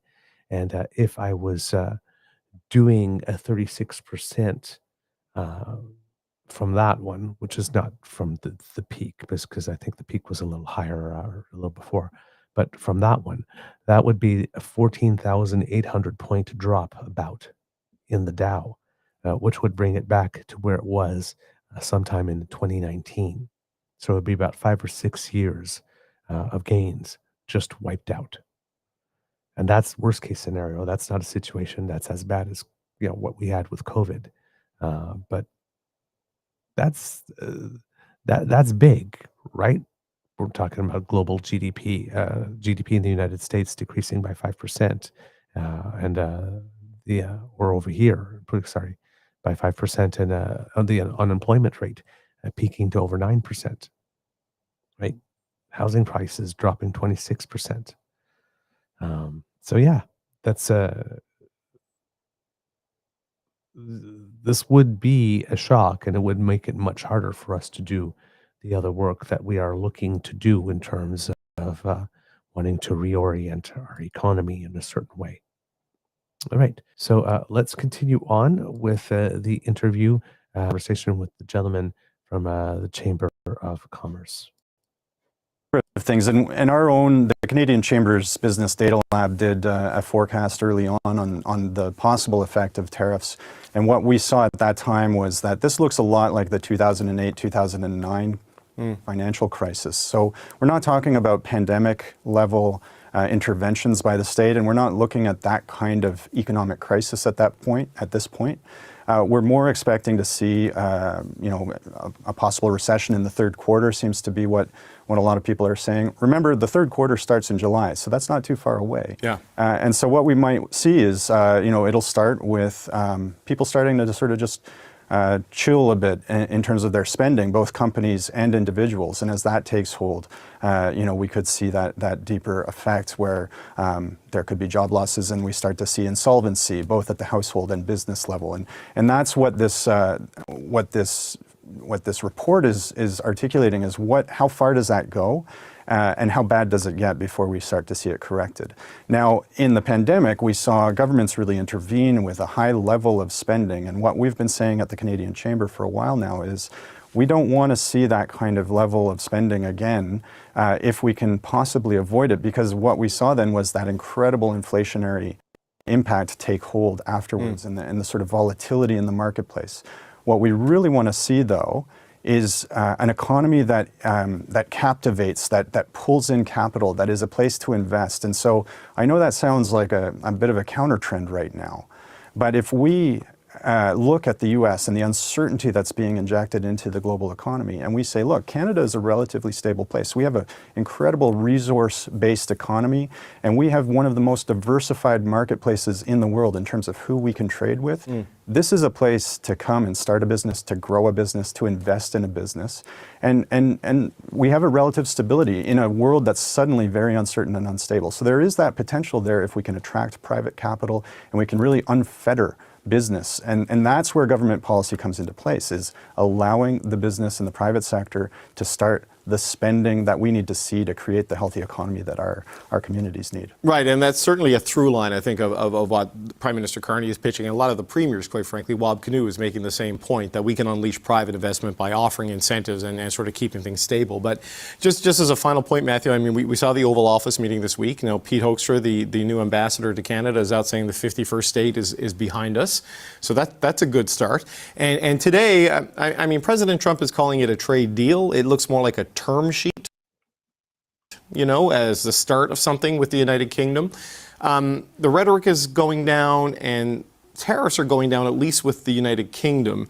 Do you see hope in that there can maybe set this aside between Canada and the United States in the next little while?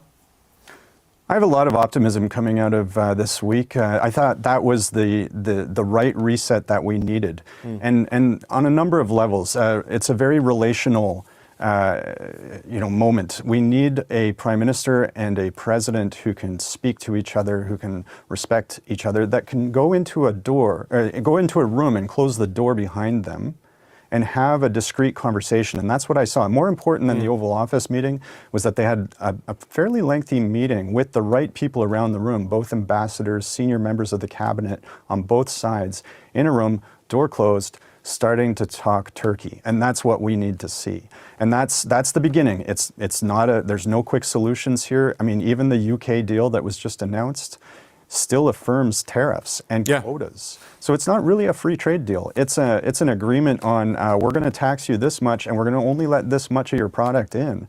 So I'm not sure there's a first mover advantage here for the UK. I want to play this out a little longer, I think, if I'm a trade official looking at the scenario that's about to kind of take hold in the United States as we see supply chains really kind of choke up and less products available to consumers. I think that actually plays to Canada's benefit. We have a lot of what they need in the United States, a lot of what they want. And so let's see how this plays out. Matthew Holmes, always appreciate the insight. That's Matthew Holmes, Executive Vice President and Chief of Public Policy at the Canadian Chamber of Commerce. Thank you, sir. Thanks a lot, David. Good to see you. All right there, Kits and Cubs. So again, a good perspective on, whoops, I don't think I turned the image the right way there for that segment, because I was monitoring the actual feed in case ads came in for the rest of it. But yeah, you see, really good sense of what the picture is, seeing where there could be some opportunity for us as well, right? It's like, for all intents and purposes, come do business with Canada. We're not cray. But it's true, right? We have one of the most educated workforces in the world because we have healthcare that's publicly funded. That's not a cost so much that corporations have to take on, of course. A lot of corporations do have private medical insurance that helps on, but it's not as if it's not like in the United States here. We're relatively safe. We are well connected with other nations in terms of trade or whatnot. So we are attractive. Of course, we live atop the meth lab, so that's a down point. But but it's there, right? There are indeed some opportunities for us in this, right? It's not all doom and gloom for us, but as you know, Prime Minister Carney tells us often, right?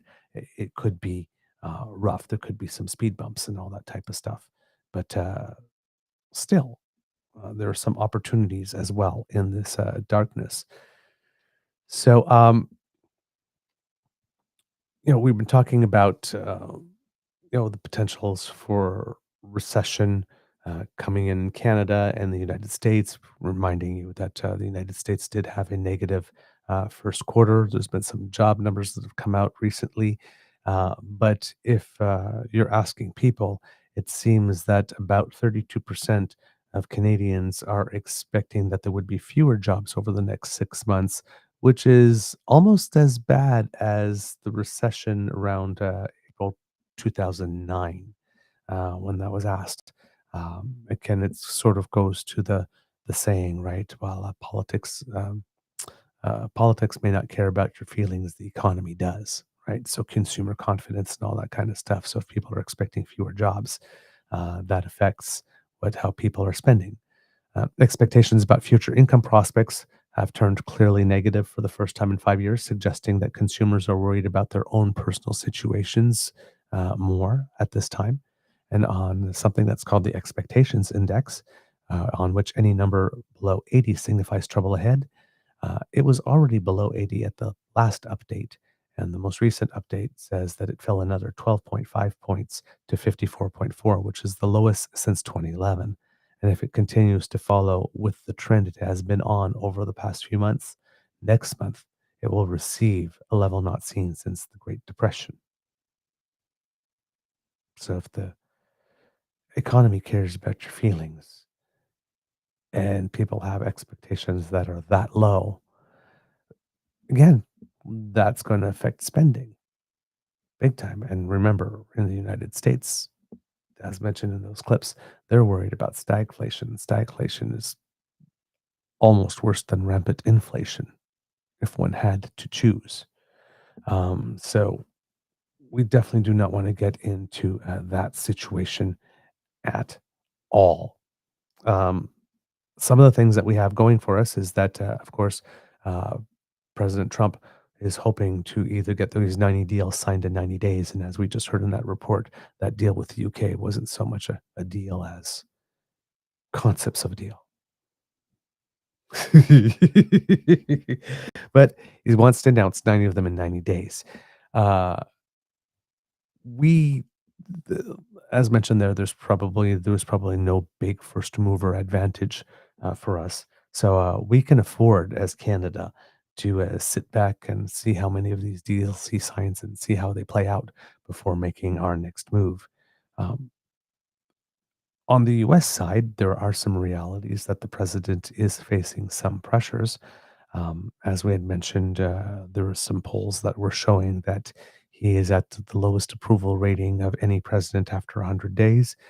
There is another poll, ABC News, Washington Post, Ipsos, that indicates that his approval ratings are the lowest of any president in about 7 or 8 decades.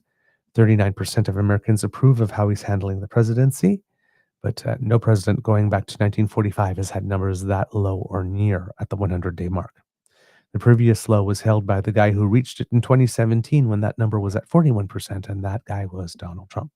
So he holds the number 1 and number 2 spots at the 100-day mark for lowest approval. 55% of Americans disapprove of his performance. 72% of Americans believe that he is somewhat or very likely to cause a recession. Again, the economy cares about your feelings. 73% of Americans say the economy is in bad shape.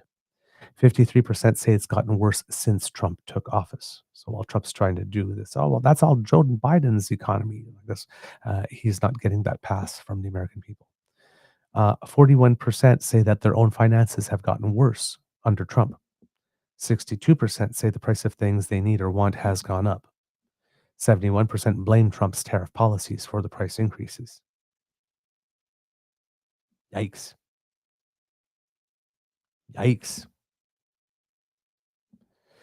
On immigration, managing the federal government and looking out for the interests of the average American, a majority of Americans disapprove of Trump, and that has gone up in the range of 53 to 58%. On U.S. relations with other countries, tariffs, the stock market, between 61 to 67% disapprove. The only thing on which he polled that he did somewhat well, put it this way, the thing he did the best on was sending undocumented immigrants to El Salvador if they're suspected of being a member of a criminal organization without a hearing. Only 51% disapprove of that. So pretty much everything he does, more than half of the population is disapproving. And 71% blame his tariff policies for the price increases. And 41% say that the price of things, that their own finances have gotten worse. And 62 say that the prices of things that they need or want has gone up. So there's going to be some pressure from the inside as well. He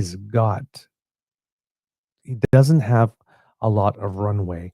And Canada, one of the things it can do, and I think this is one of the things why Trump hated Chrystia Freeland so much, I've been hearing it during my research for the show, is that Canada at times during the process did drag his heels to slow things down so that the midterms would become an issue in the terms of the negotiation, because they knew that Trump really wanted a deal by midterms that term around.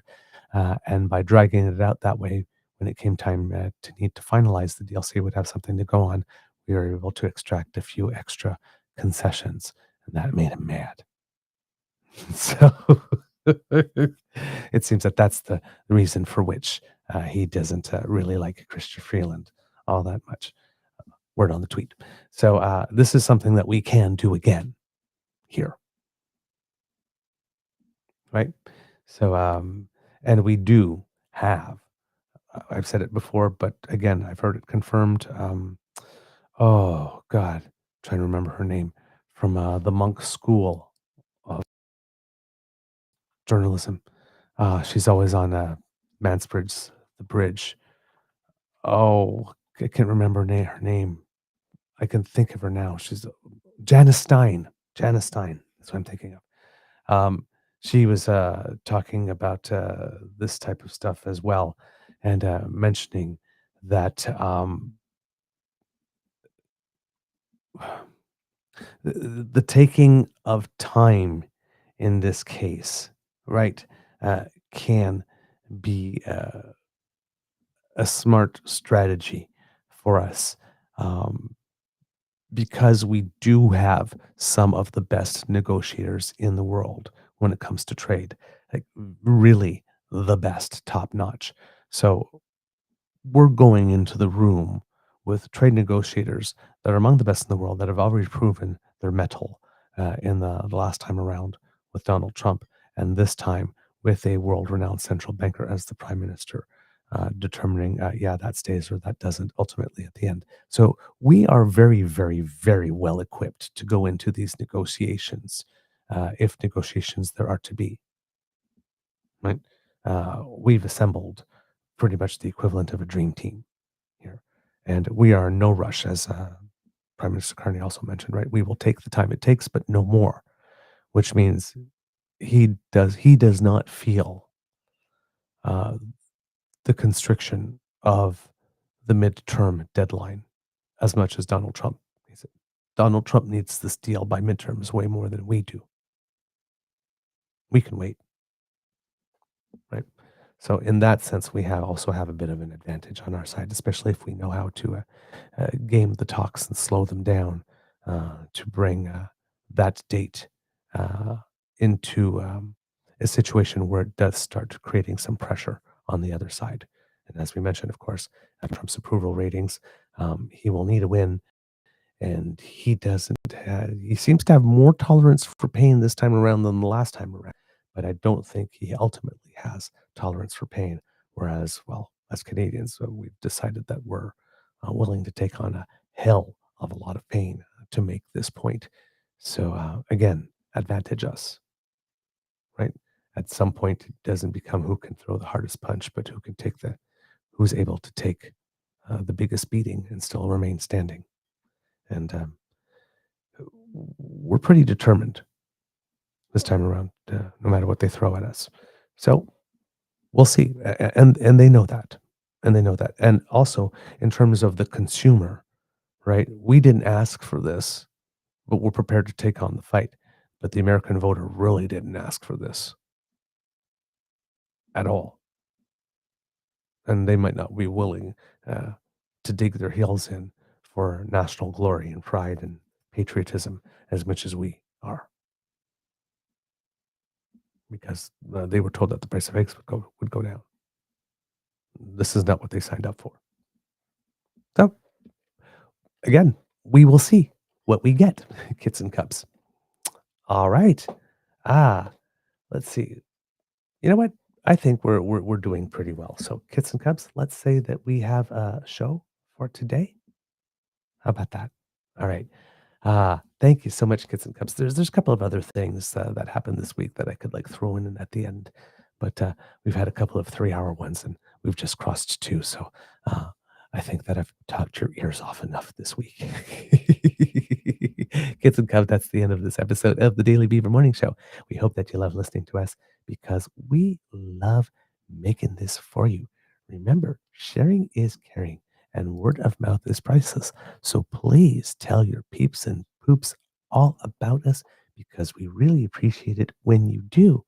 It makes us very happy.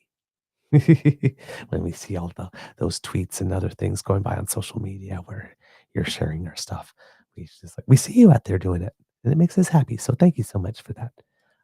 If you would like to support us, kids and cubs, like for example, making sure that you don't miss an episode if you're on the go and you're really busy and you don't have time to watch us, well, we have an ears only version, podcast form that you can take us with you.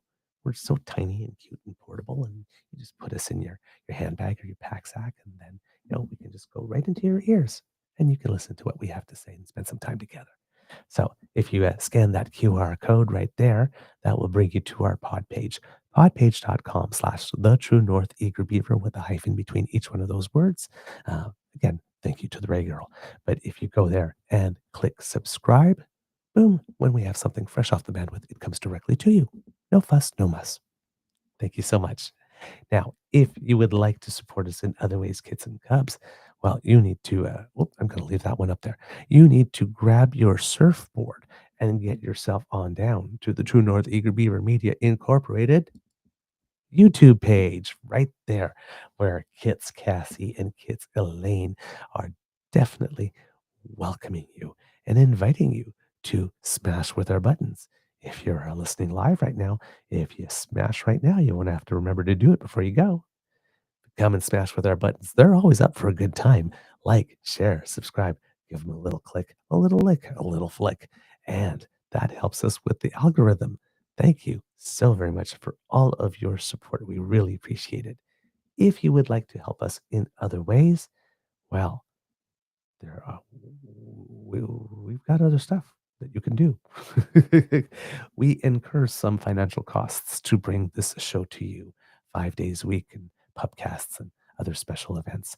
And we always ask for your assistance with those fees if you are able to be of assistance. And you can do that with a contribution to the Eager Beaver Lodge Emergency Hydration Fund, where you can do your bit to fight the scourge that is dry beaver. So, if you would like to do your bit to keep your favorite beaver moist, so refreshing, a little bit of coinage in our tip jar would do a world of good. Now, remember, no donation is too small, so please do not be embarrassed if you only have a little bit. That's quite all right. Okay? Every bit helps and counts. Now, if you are not able to contribute financially for any reason, doesn't matter why, times are tough, just don't have it, don't feel like it. That's okay. Because the gifts of your participation and your attention are the ones that matter the most to us. And we are really, really happy that you spend time with us. We want to hear from you. What do you think about the show? You got any questions about the show? You got any questions about politics you would like us to answer? Send them to us. truenortheagerbeaver@gmail.com is our email address. We do want to hear what you have to say because we read everything, not able to answer everything, but all of it goes back into the show. It's your show too. And what you say goes into it and helps make it better. So please do write to us. You can also reach us on our socials at True Eager, at the Blue Sky Beaver Lodge, also on the Jitter. You can reach us on Facebook, True North Eager Beaver, which is our original home on the web. And if you're listening here on the YouTube page, either with the Damn Fam or after it's live, some comments here in the section that just allows for it below us here. Well, hey, that would be really swell. If you're listening on any podcast service that allows you to give stars and reviews, please do. Thank you. That helps us as well. Kids and Cubs, if you are thinking of supporting us as well, and but you're buying Canadian, so you're avoiding the USCE Tech Bros, the email address we gave you earlier, truenortheagerbeaver@gmail.com, is where you can send a direct transfer. And I'd like to give a nice, big shout out to Kit Ian, who sent something during the show. That was very, very kind of you. and we will make sure that it gets to where it needs to go. So thank you so much for your generous contribution, good sir. Most grateful. Because democracy is something that you do, kids and cubs. There's a Quebec Liberal leadership race going on. Closing date has already passed to register, but the vote will take place from June 9th to the 14th, with results being announced on July 14th. So please do what you need to do there. Keep your eye out in the Yukon, just in case there is a Liberal leadership race starting there after the resignation of Premier Raj Pillai, who will still be in the position until something is, I think, until an interim leader is named or something, but has announced that he will not be seeking another term before the territory is supposed to go into an election, I believe, in November. And I believe in Newfoundland and Labrador it's supposed to be in October if it doesn't go a little earlier, because they now have a new leader there. Also, because democracy is something that you do, kids and cubs, as well. Letters, very, very important. If you have time to take some pen to paper and write some, if you're living in Alberta in particular, and you wanted to make it clear to Danielle Smith that you do stand with Indigenous Canadians, Treaty 678. They mean business, and we should not ignore them. This one's real easy for me. I'm on the side of Indigenous Albertans on this one. I don't even have to think about it. This one's just so painfully obvious. So hopefully you are as well. And if you have the time, no matter where you are, because this is not just, Danielle Smith wants it to be just an Alberta issue, but when she starts involving First Peoples, it's not just an Alberta issue, right? There's a special recognition of First Nations and all three specific identification groups: First Nation, right, Inuit, and Métis. There's a section for each of them in the Constitution. So this is something you just can't get around in treaty and all that kind of stuff, which all precede the creation of Alberta. And remember, a lot of people like to say Alberta joined Confederation. Not so much that Alberta joined Confederation, but that Alberta was carved out and of what was already there and created. So, yeah, when it comes to our First Peoples, they are absolutely right on this issue, and we should stand by them on this one. So hopefully you do agree. So if you do, please take some time to put some pen to paper and write a letter and let people know who are in a decision-making authority how you feel about it. Okay. Kids and cubs. Could be a tough world out there. So please be kind to and gentle with yourself. And now I'm going to need your help, kids and cubs, again, because I need those magic words. Oh, what are they? Well, those magic words are Mr. Beaver, cue the cog. So on 1, 2, 3. There you go. I heard you loud and clear too. You'll have such beautiful voices when they all say it together. I'm happy to oblige. You are listening to a True North Eager Beaver Media Incorporated podcast. The True North Eager Beaver podcasts are proudly brought to you by our founding sponsors: the Misfit Mysteries from Corvid Moon Publishing, your source for science fiction, fantasy, and cozy mysteries featuring a broad diversity of characters; CanadianTarot.com, their uniquely Canadian online eclectic tarot community; and The Pepper Master, hot pepper sauces made from farm-fresh ingredients to thrill your taste buds and expand your mind. We are grateful to the Crier Media Network for its support, Pete Jarvis for our artwork, and Paul Joseph Something for our opening and closing sequence music.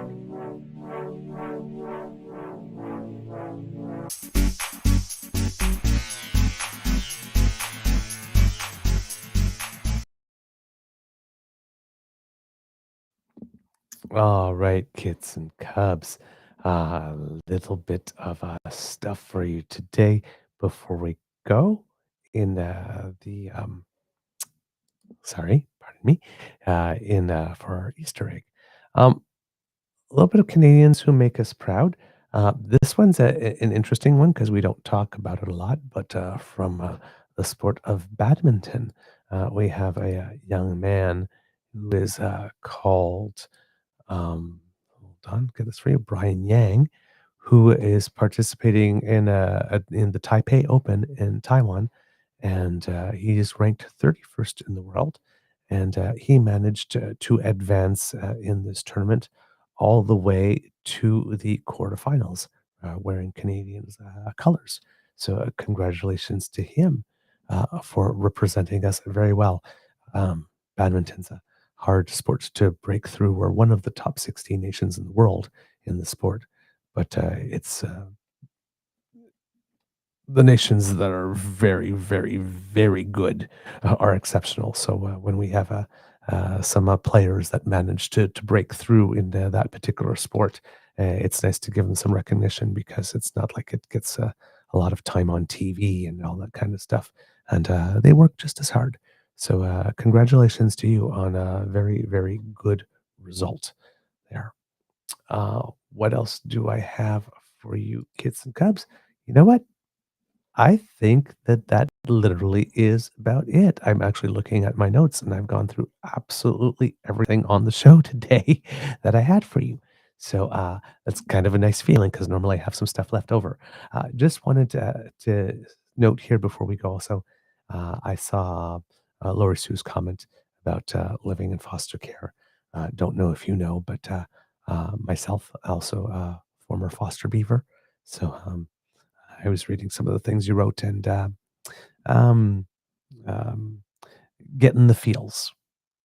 I've experienced certain things. So, yeah, and similar things. I know those feelings. So, I see you and I hear you. Also, wanted to give a big, big shout out to Kit PNC Bio, who did note that certain information that we gave earlier on that we did take from trusted sources, but that needed some additional check and verification. Hopefully, gladly, we were happy that we were able to find time to do it within the show, and that I was able to see your comment because I don't see all the comments that go by as I'm reading stuff into the record. But I did catch it from the corner of my eye. It was a good catch, and I am glad that you mentioned it because we do want to be as complete as possible. And like I said, this is a source that we rely upon that is usually reliable. So we ran with it, but doing a little extra verification and adding a little extra context from people with knowledge in immigration law specifically, and with information that's been vetted for publication already, was a good idea. I should have thought of that from the get go before mentioning it. But I'm glad that you called me on that, and that I was able to bring additional information. That's why we like the damn fam. They call us. They call us out. Yes, and give us an opportunity to add more information or to. So grateful for that opportunity today. Okay, against the Cubs. That is it for me. Hopefully you have a better sense of, I know it's a little drier subject today, economics and all that kind of stuff, but hopefully you get have a better sense of what's going on financially, where the main pressures are, that will help arm you when with information, what you need to know when conservatives are making claims that may be stretching truth a little bit. So you're you have defenses against the dark arts, as they say. All right, Kits and Cubs. Thank you so much for having made this one of the best weeks in our show's history in terms of viewership and listenership. And hopefully it will continue on forward much longer because the times ahead are going to be quite interesting. And we'll be there with you for all of it. Have a beaverific day. We'll talk to you. And have a beaverific weekend. We'll be talking to you on Monday. Have fun, everyone. And if you have time to, Show someone some affection. Do it. We need more love. See you soon.